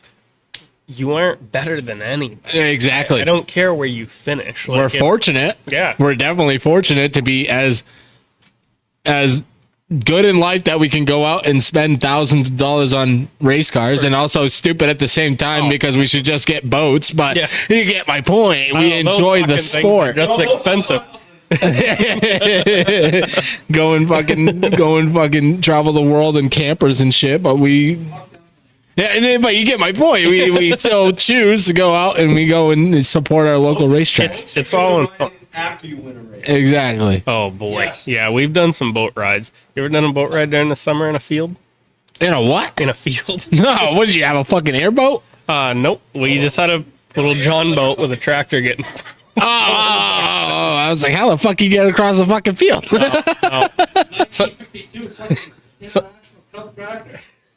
Sometimes like I said, we have way more fun off the racetrack than we do anytime at the racetrack. Oh yeah, but I totally get the fucking blinders that you put on when you get into the racetrack because you're focused on what the fuck you have to do. Definitely. But you got to be sure to take those blinders off when you get there, because if people come up and fucking talk to you and have a conversation with you, you got to be just like. And obviously, if they see me humming my fucking jack into the back of the truck, they're gonna give me a minute. But at the end of the day, I'll still go have a beer in the beer garden and hang out. You know what I mean? We went to Yeah, if they're open. For fuck's sake. Open it for them. Yeah. Yeah, they don't say. Yeah, no, yeah, we fucking. It was the big race. They shut the beer garden off. I was like, what the fuck is this shit? But our first race of the season was in New Hampshire, and of course, the only time I've ever been to New Hampshire was seeing it from the stand side. Mm-hmm. And yeah, what's the awe of that? 4 days. You know, we were camped in the infield right next to the garage area. Yeah. And race day and practice day was business. After that, it was nothing but just hang out, and get loose, and that's probably the best time I had this year because it was just so chill and laid back. Yeah. No, exactly. And that's the coolest thing about it, too. Along with that is like you go and you see these racetracks that you've sat in stands and watched. Like Richmond. I go in and saw Richmond. I thought that place was flat as shit. And then I get there and you can literally fall down going down the banking. But it's so cool because you're sitting there and you see all the history that went there and all that stuff. Like my co-host, James, he's fortunate. He's down in North Carolina. He can go and sit at North Wilkesboro. He can go and sit at all these like iconic fucking tracks, and like when you roll through those fucking through those tunnels and you come up out like Darlington, Richmond, Martinsville too, but I don't think that has a tunnel, but you get my point. Yeah, we got beer here if you want one. There you go. I'll roll one to you next time. But it's so cool because as a kid you grow up and you watch these races from the stands. That's what you get, and then you're there yourself in the infield. Like ACT, they did Richmond, and they do New Hampshire Motor Speedway. So when you roll through that fucking tunnel that you were always told you can't go through, you know what I mean? Yeah. It was just that little bit of awe around the whole thing. I think that's the coolest thing about racing. Absolutely, and I definitely wholeheartedly I agree with that 100%. Yeah. being a little kid in the grandstand, watching, you know, the cup drivers, watching this and that, or even your favorite drivers, Yeah, right? exactly. And doing the same thing, and then you go to these tracks, and you're like, you know, it's just crazy. It's I don't even know how to explain it. Awe. It's an awe because you're sitting there and you're like Jeff Gordon, Rusty Wallace, Dale Earnhardt. They've all fucking came through here. They've all sat in these pit stalls. Richard Petty, all this shit. And I used to watch them on TV, or I used to watch those guys battle in the stands and stuff like that. And now I'm standing in this. It's like it's just one of those things that you're like, I don't know how to. You're just.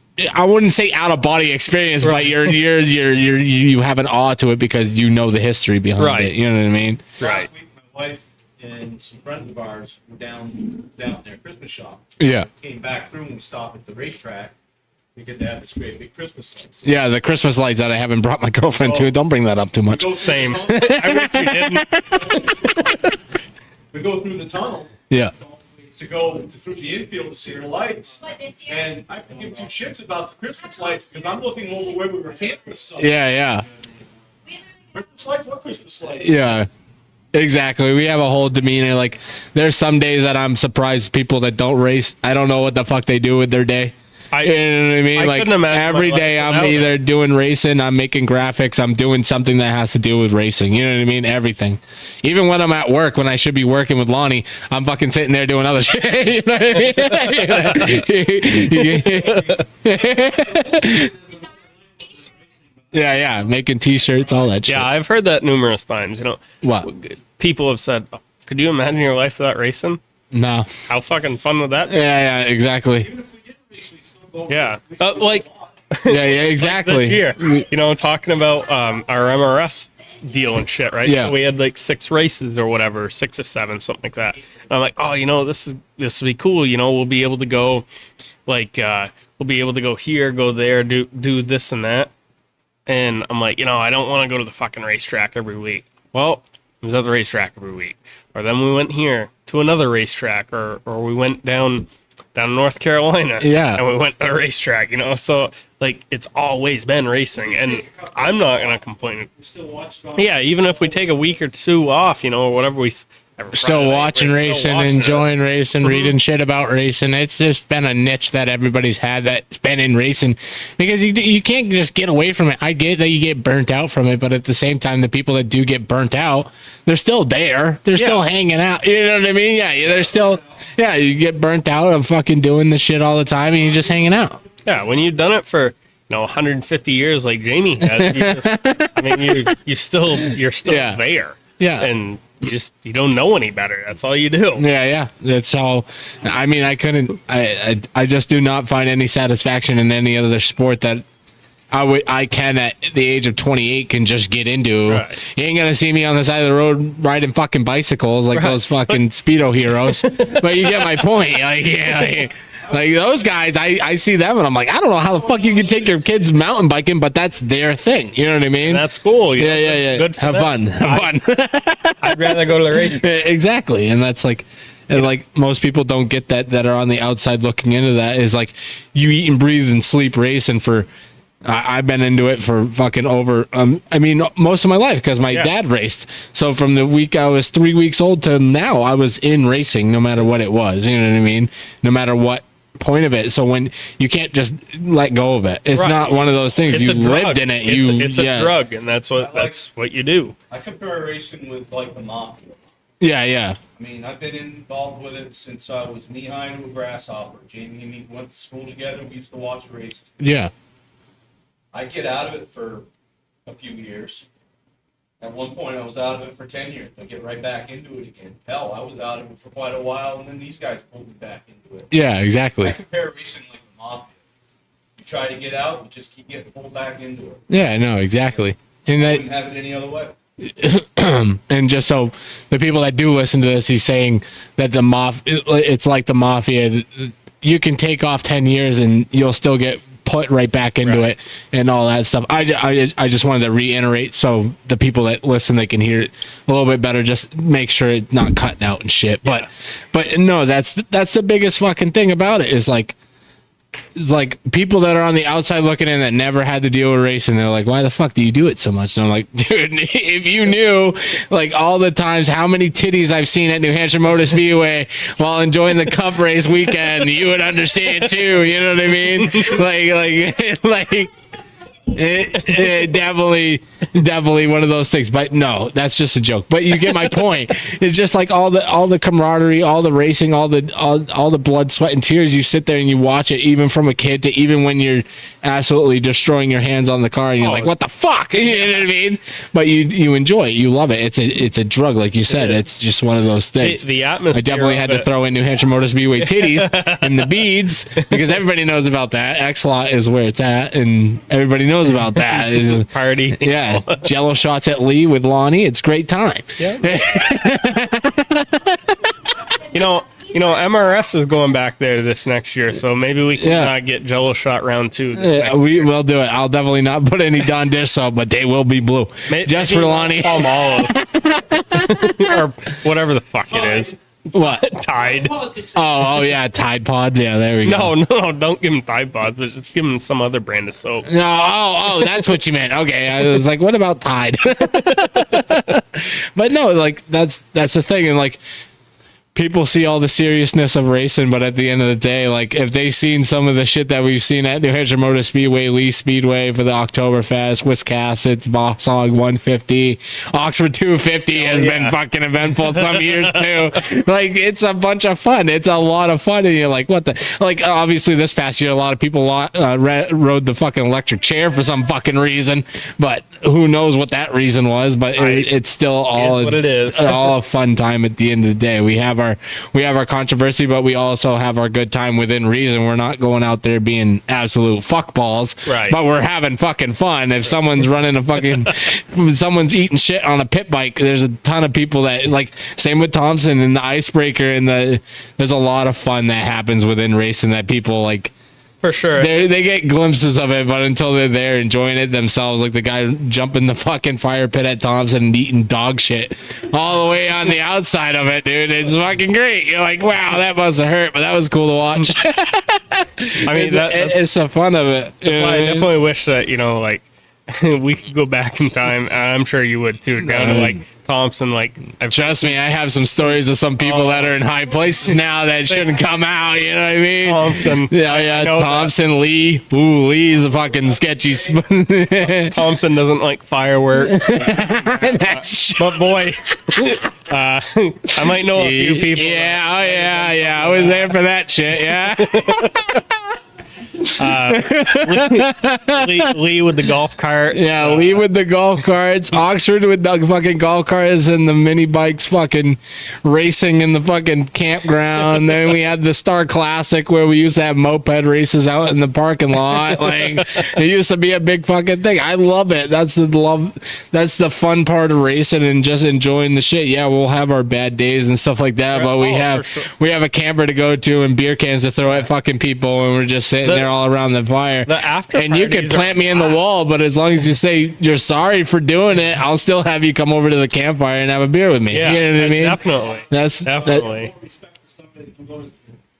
Yeah, I wish more people would take responsibility for their own dick stepping, but they don't do that. That won't happen. It won't, but I get it. Those days are done. The fucking pride might be there, but every time I drove over my head or stepped on my dick, I went over and I was like, yeah, I'm sorry. I'm a fucking dick shit. I'm a dick. I'm sorry, dude. Like, I didn't mean to fucking hammer you. Yeah, no one. It definitely sucks that that's not like how it is anymore. Yeah, exactly. That's the same thing. Like if you wreck your shit, the fucking people will come and help you. And we all that fucking Star Speedway, and I bit my tongue because I had a lot of respect for the guy. Yeah. And I will have a discussion with him at some point. Yeah. I expected him to do old school race. I expected him to say, "Gee, I'm sorry." Yeah. As long as you take accountability for the shit that you do. Accountability. Yeah, exactly. You're in the fucking seat. You know what I mean? Like.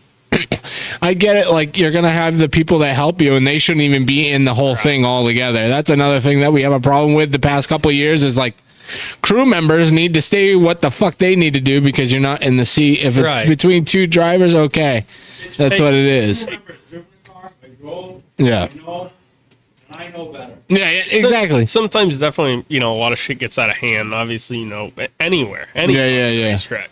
But when it comes down to the drivers or whatever, they need to take care of themselves. And look at a lot of the shit down south, like where all the time, all the time. Crew members are the Throwing drivers hands. don't care, and the fucking crew members are over there wailing on each other. Like, which I mean, meet me at Waffle House or Applebee's. I'll Right. throw hands. You know what I mean? I ain't doing it at the track. Fuck that shit. it is what it is, and you got to move on. But yet again, with that being said, same thing at the racetrack. So you got to no matter what, you're still pissed off at them. You want to That's a heat of the moment. Yeah. We're going to race with them the following week. Yeah, exactly. Yeah, exactly.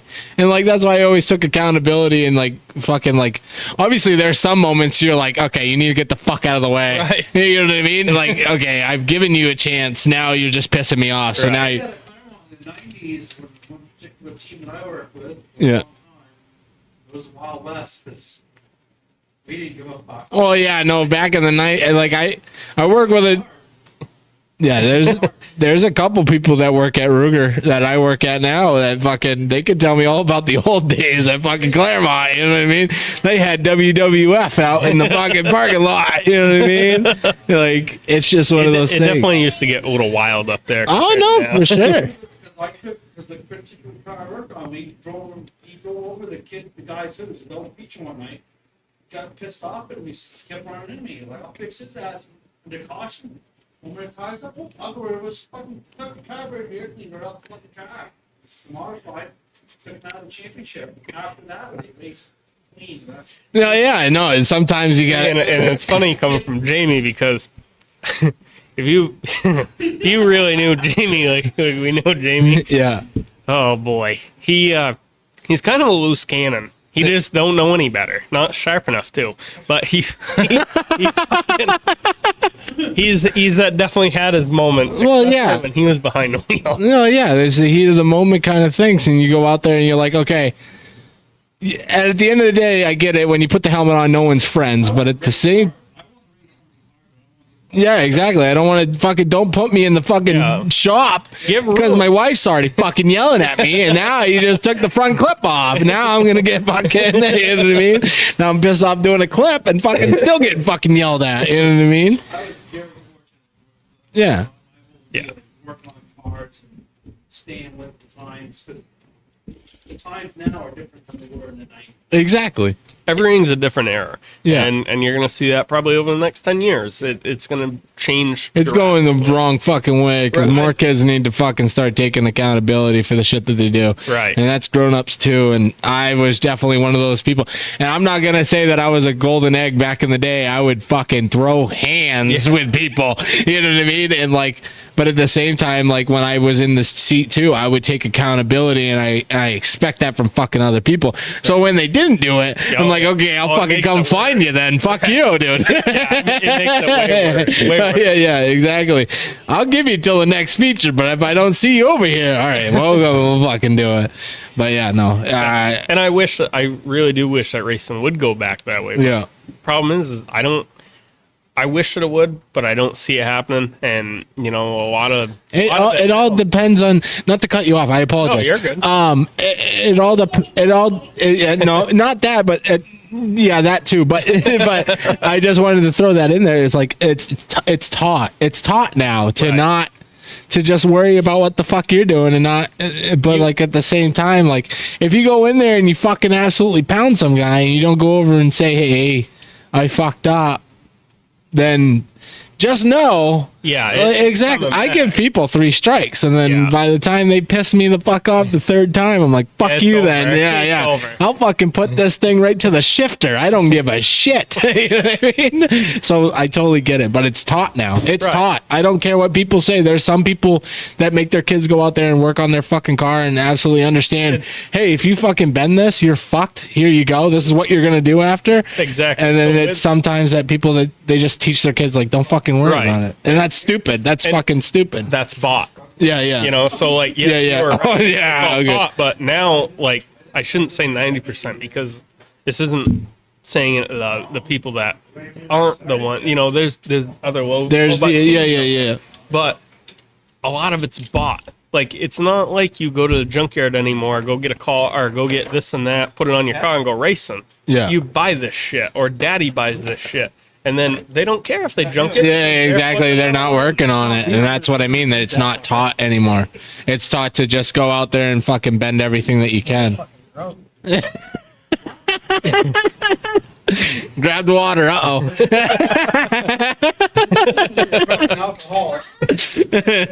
Hopefully you guys are all done with the mod today. Yeah, I think so. Well, But, we ain't good at racing. We're pretty damn good at drinking, so. Drinking work? No. Work on the car when you're drunk? Never touch it. No. Yeah. Some people need to learn that shit because they come to fucking race day with a wonky, and I'm like, what the Oh, fuck? boy. I think when these come out, Yeah, all done. back in the ball. All done, yeah. I've been a firm believer of that because I've done that when I'm like hungover trying to figure out something at Lee, and I'm like, I can't be doing this right now. Yeah. Yeah, he's a hard hard ass about that, but Well, yeah, which honestly I don't blame him. understandable because When you've been around that Yeah. long, I mean, obviously you know Yeah. you know what's right and what's wrong. Yeah. Wow, I guess. I mean, I might have to double think that. But Well, yeah. no, it's definitely when you're racing or working on a race car. You know, that's right there. That can cost someone their life. You know what I mean? Exactly. Fuck up, you're done. yeah, So exactly. Definitely. Yet again, that You don't want the shot guy fucking absolutely. Yeah. You know, burning up your right front again. Yeah. That's just a piss poor setup. But yeah, no, like there's good points of racing, there's bad times of racing and all that stuff. We all put in the same time, we all cut our teeth the same way. Some people can clear checks better than others, but at the same time, we're all fielding a car to go do the same fucking thing you are. Yeah, exactly. So we all deserve the same amount of respect, and we all deserve to No matter where you run. hold racers accountable for the shit that they do. Right. And I've always been a firm believer of that shit because I run a pure stock, but even if I ran a late model or whatever the fuck, I'm still, at the end of the day, I understand when I fuck up. And that's what I was taught because my dad would not let me do anything else. I'd have to figure it out. Right. And that's like what Which it is the right way. Yeah, it's 100% the right way.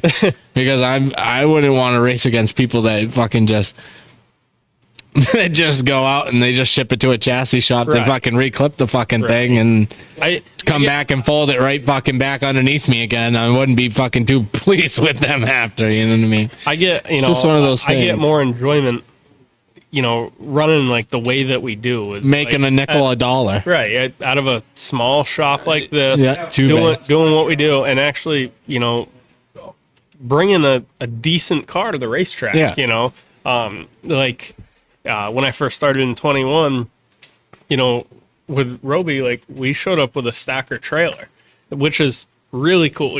At first I'm like, oh, this is awesome. The glamour, like the fancy hauler, double decker, all this and that. And then I wreck it and I'm like, oh, fuck. We got to put this thing back together to get it in the trailer Yeah. to rebuild it back at the shop. And that's a lot of, like, the open trailer thing, everyone jokes around, whatever. But really what it is if I wreck this or peel the right front off, I really don't want to be there much longer putting the car back together to bring it here to go rebuild it again. Yeah. Just put it on the trailer and peel it off. Yeah, there's some nights that I had that I just had the wrecker loaded on. I'm Yeah. like, I'm just going to hook it where you fucking put it. So I'll put it somewhere. You know what I mean? Like, my dad's a firm believer of that. He's like, I ain't doing no enclosed shit. Right. He's like, we don't bring fucking parts to the track. We fucking, if we wreck the car, we wreck the fucking car. At least the guy can put it on the fucking thing. You know what I Exactly. mean? I'll put the ramps in and just load it. Load it on. Fuck it. Yeah. Yeah. Like this year down at Thompson, Mike Collins, which I'm glad that he's alive because I don't know how the fuck he is. He took a hit and he got fucked out of that whole deal, if you Yeah. ask me. But besides the point, he was pitted next to us or whatever. Yeah. He's in a nice enclosed trailer. Car is junk, front to rear. Like if you can save the seat and the steering wheel, you did good. Yeah. And said put it on the open trailer if you want. Bring it, take it. I'll put my car in yours. We can switch it out on the way back home. Yeah, or whatever. exactly. And he's like, no, we'll get it in the trailer. I'm like, all right, man. Like the offer's there. Like I have no problem helping out. Yeah, exactly. But he also seems like one of those people that if the shoe was on the other foot, it'd be the same way. Yeah, exactly. I'm not going to do it to just everyone. Yeah, you know? yeah. No, but I get that point, and like I've had some people like they'll run an enclosed trailer, absolutely wad the fucking shit out of it, and I'm like, throw it on the fucking. I'll unhook the fucking open trailer, throw it on that. Yeah. Fucking my car will drive into yours, or my car can just sit here, just bring it home, dude. I don't care. You know what I mean? So it's just one of those things, but like I said, we have the good moments of racing, of like obviously winning races and enjoying all the stuff, and the partying is definitely hand in hand with racing. If you ain't partying while racing, I don't know what the fuck you do. You know what I mean? But at the same time, like we have our heated moments, we have our bad times, we have the controversial kind of things that happen too. It's just a hit or miss, but at the end of the day, I wouldn't change anything about it. You know what I mean? We have our shit. We have our. That's how it's always gonna be. Yeah. You know, I mean, it's gonna be the people like us, you know, that keep it fun. Yeah. I guess, you know. Yeah. Because now, you know, like we were talking about, like with the error and everything changing, it's now a money game. Yeah. So it's trust me. Who Yeah, can I know spend that. the most? Yeah. But I still don't feel that you need to go spend all this money to go run up front. Yeah. And including winning races. Well, so within reason. no, you need to have good equipment, obviously, but you don't need to go have like $4,000 piece shocks or what. That's probably over exaggerating, but you know, like stupid money in just dumb shit. I get that, and that's why I smile when the guy with the open trailer shows up and he knows his shit. You can't put a price tag on knowledge.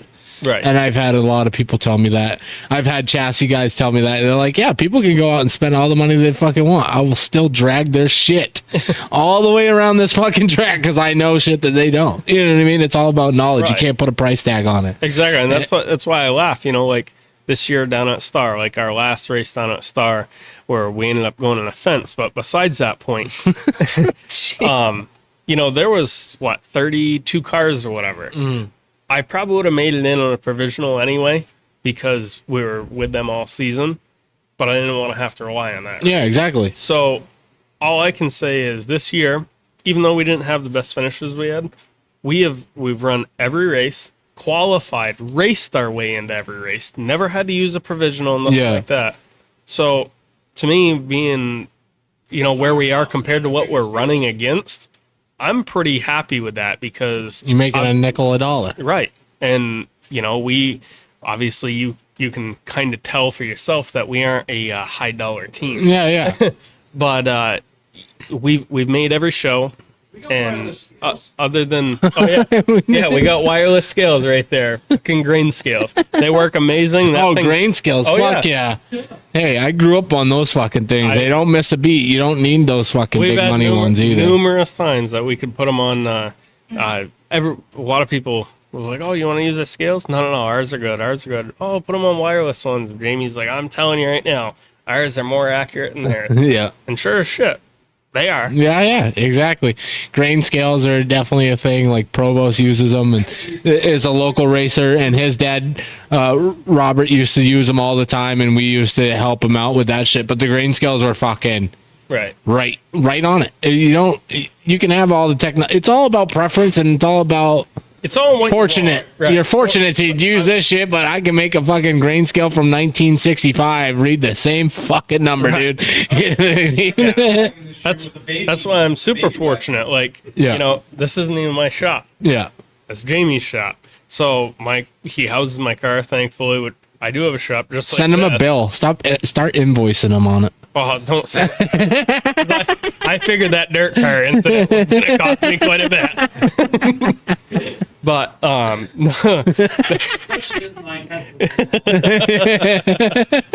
whatever.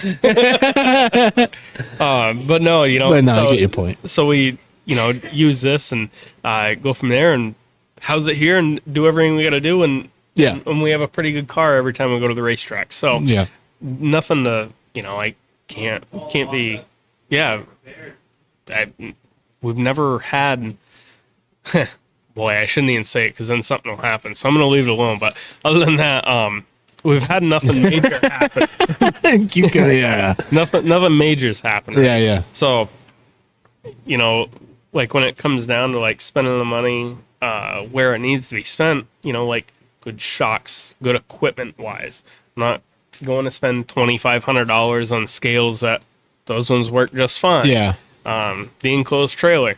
Don't need that. There's one out there that we can use, but we ain't using it. We don't need that. Yeah. You know? No, I get that.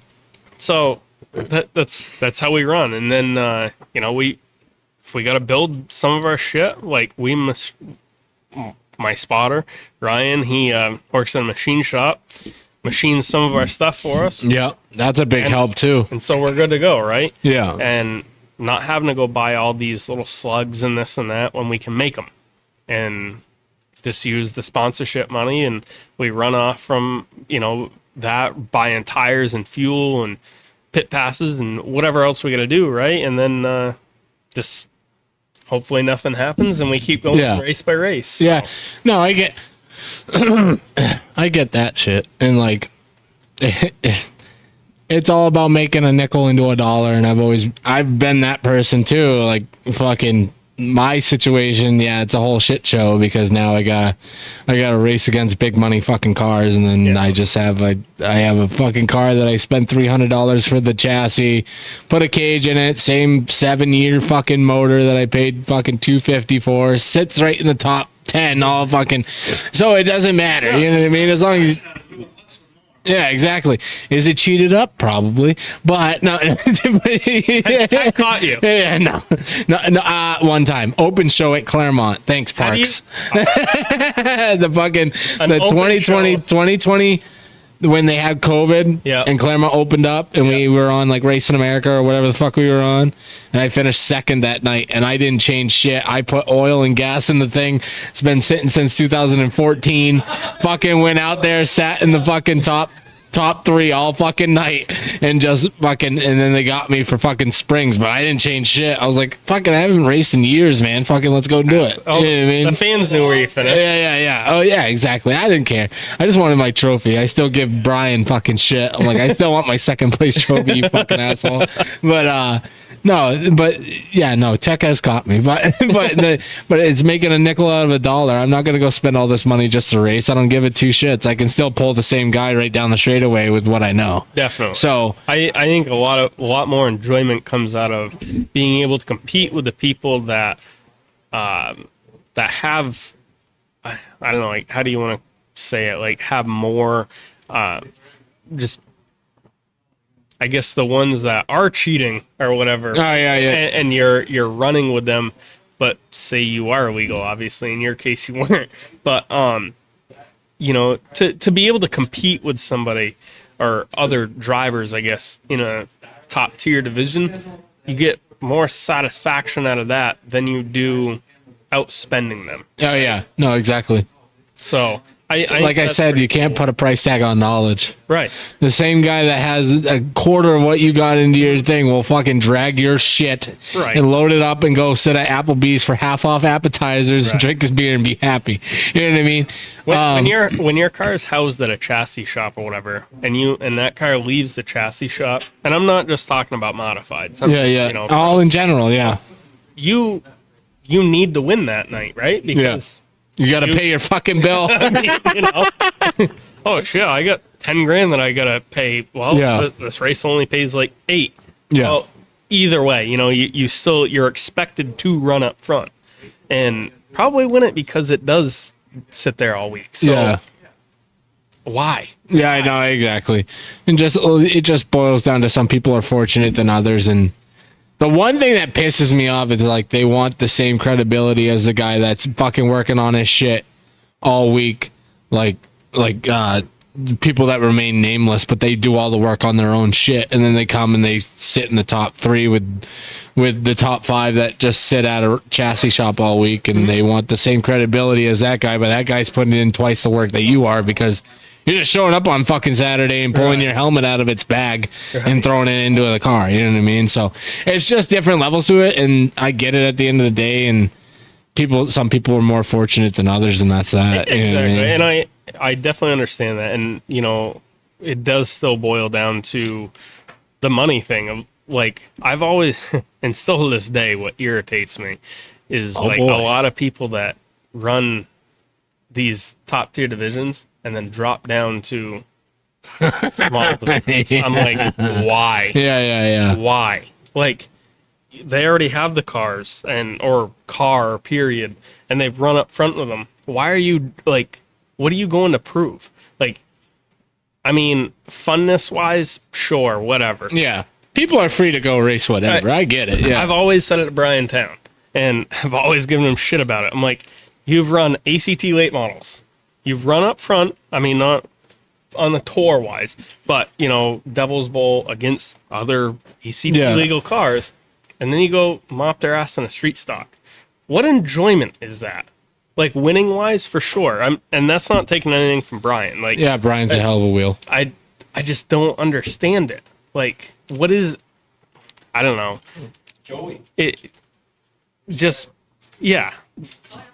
You love it, and that's fine. And this isn't knocking them, like I said, by any means. So I hope they don't take that like personal. But it just doesn't make any sense to me. Yeah, no, I get it.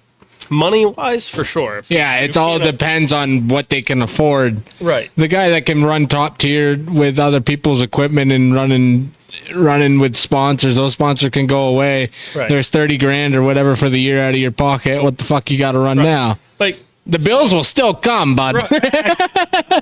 I mean, yeah, no, I get that. For like just for something to do, just say you did it, have fun. Like Wayne Helliwell, right? Yeah. So he runs everything. And then ran a fucking dwarf car. Yeah, a 6-shooter dwarf car. He doesn't care. He's just having fun. Which is cool. Yeah. But he's not going out there weekly and like going for a championship. Yeah. Because nothing against the 6-shooter guys, but he has a little bit more knowledge. Oh yeah, I know for sure. So I don't know. I just think that it's crazy, but once in a while type thing, just say you did it or something, that's cool. But to do it weekly just doesn't make sense.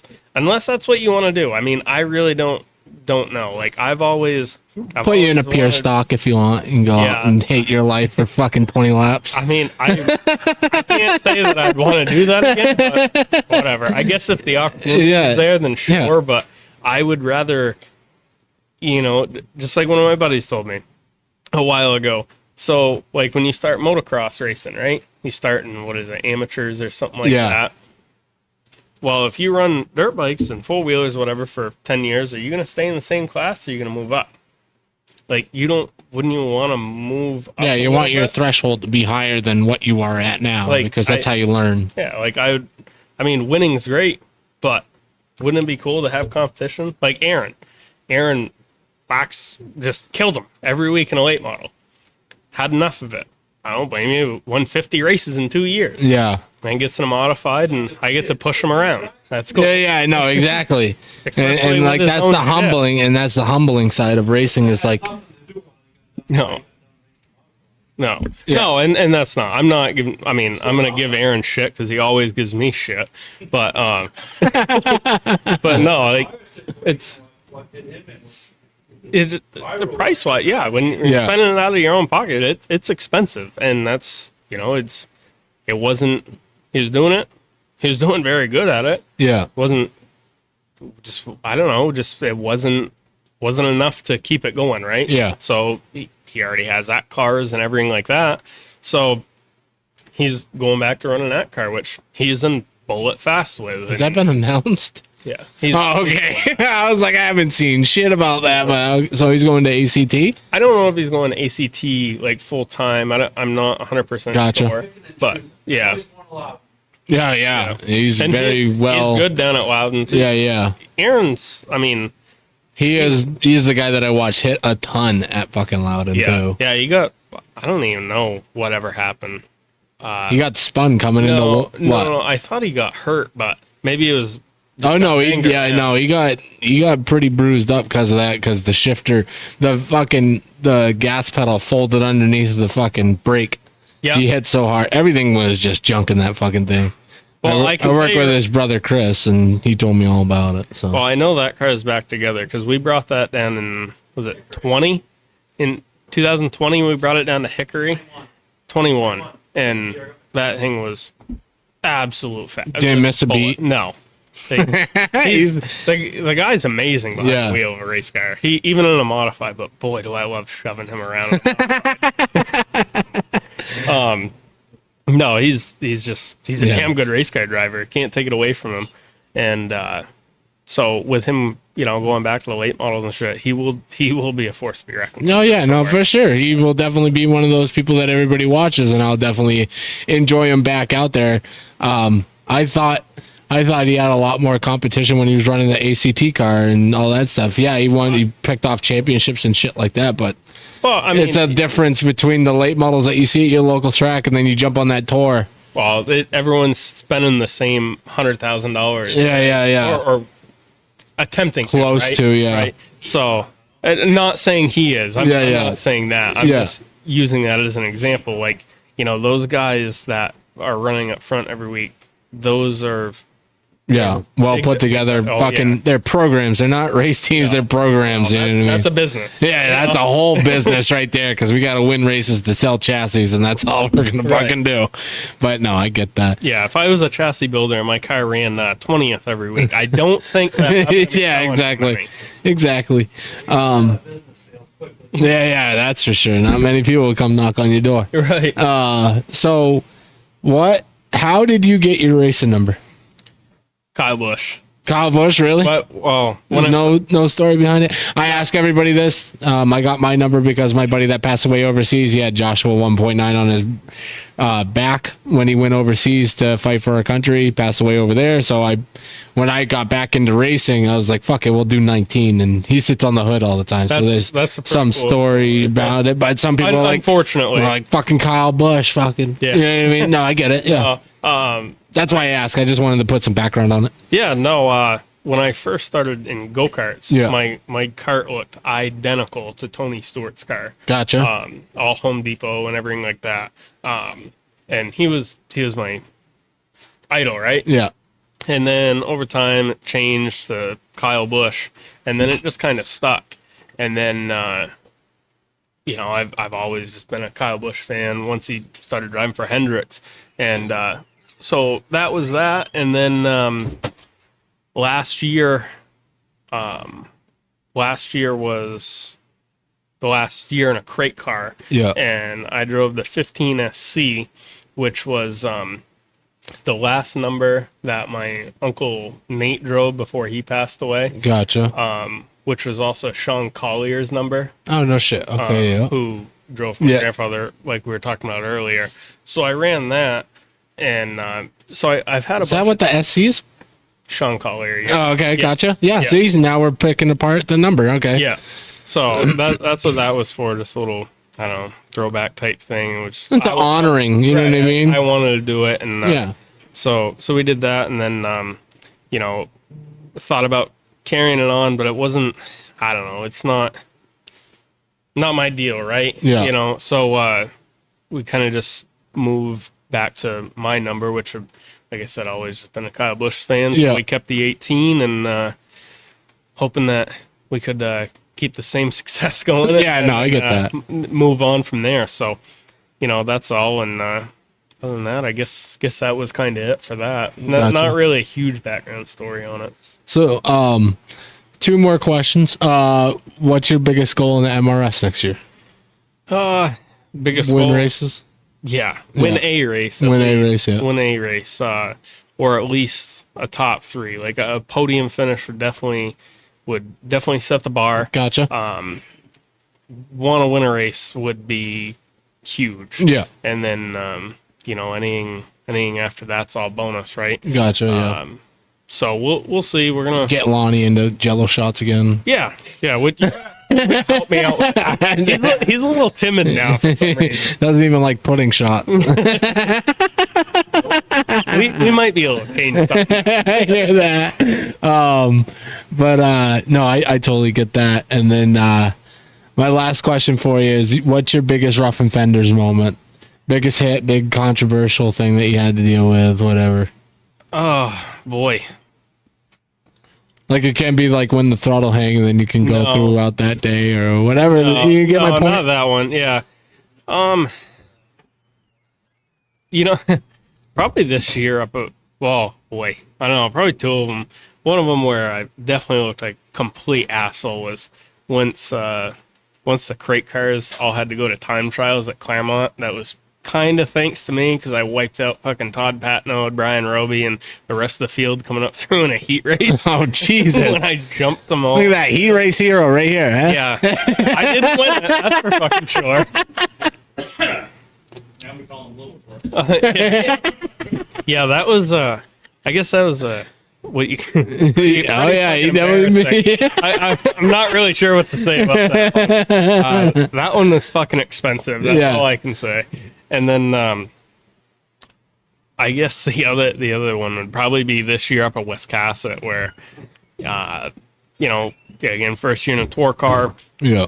And it seemed like everything was going right that day. Like, good speed, never been there, finally getting used to actually driving with 600 horsepower and starting somewhat up front, and then the kid on the inside blows a tire and puts us right in the fence on 300 feet past start finish line. Just Tough break, yeah. So I don't know. That's them, I guess. Yeah, no, I get that. But who are some of the people that you like to thank or sponsors or stuff like that? Just so you can, where can people find you at? I guess Andrew Martell on hack.com. But you get my point. Oh, yeah. So who are some of the sponsors, some of the people that help you out, all that stuff? Well, definitely the crew right there. Mitchell, Lonnie, Jamie, Ryan.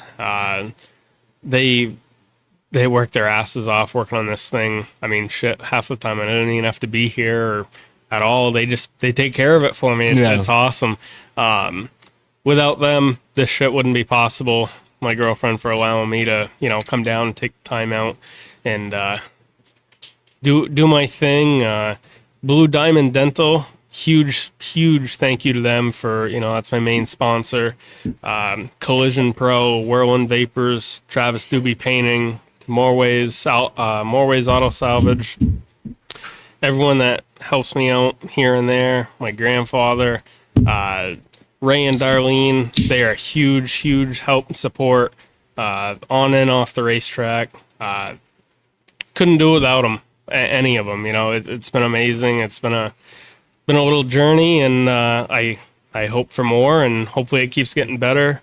Brian Roby, he knows if it wasn't for him, I surely would not be in modified racing. So definitely that's definitely my big start. Huge thanks for him. Aaron Fellows, same thing. With a fucking asshole joking around.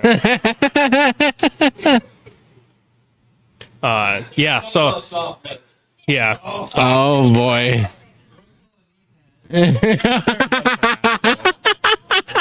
What? My crew is so nice that when we're down at Lee last year, I went over to talk to Brian, and all of a sudden my girlfriend comes over and said, "Hey, you have your chapstick?" I was like, "What?" She goes, "Oh, well, your mom was curious if you needed chapstick for kissing Brian's ass."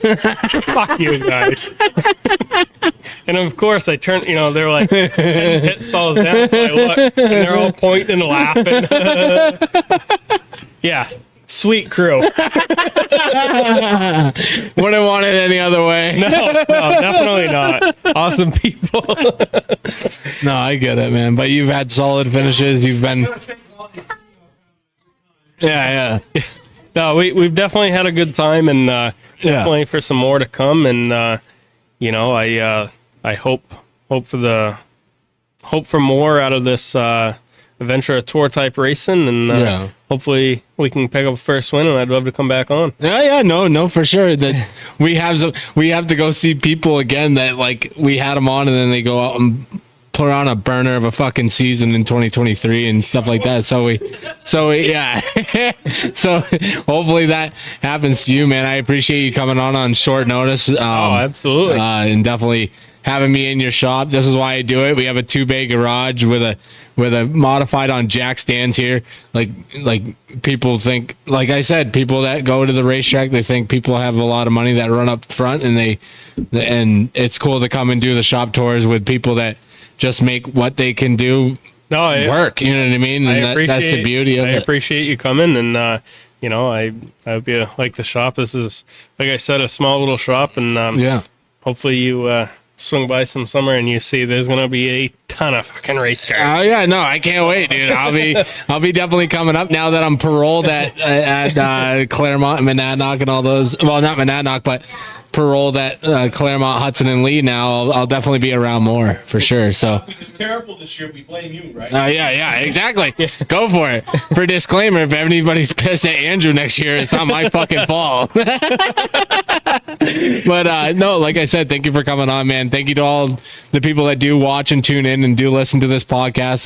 That's what makes it go and all that stuff. All the sponsors as well. Rich Helger, South Coast Power Equipment. If you guys need anything to get the job done, make sure you give them a call at 774-264-9550. Thomas Welding, he'll weld anything at the crack of dawn to a broken heart. They specialize in nothing and work on anything, and if it needs to be welded to be fixed at your first call, give Glenn a call at 860-287-2935. And then Robinson's Portable Sandblasting, they take the paint, rust, powder coat, whatever you need off a chassis, whatever, your house if you want. They do anything, literally big or small. They will do them all. Give them a call at 207-314-2634.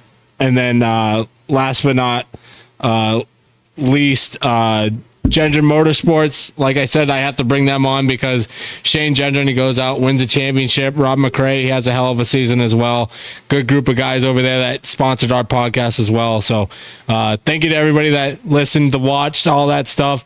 Thank you, Andrew, and your whole crew for having the hospitality of having us too. No problem. Having Thank my you, idiot guys. ass here. But I appreciate you. And definitely thank you guys. Thank you. Oh yeah, what? He did shout out his people. Yeah. He did it before here. What have you been up to? Did you end the live? Where was she? Anyways. Well, a big shout out to them again. Yeah. I don't know where the fuck she was. Where the fuck did you go? She fucking paused. But you want to end the live? Okay, perfect. Thank you guys for watching. Thank you. Kyra's blitzed. We're gonna have a long day.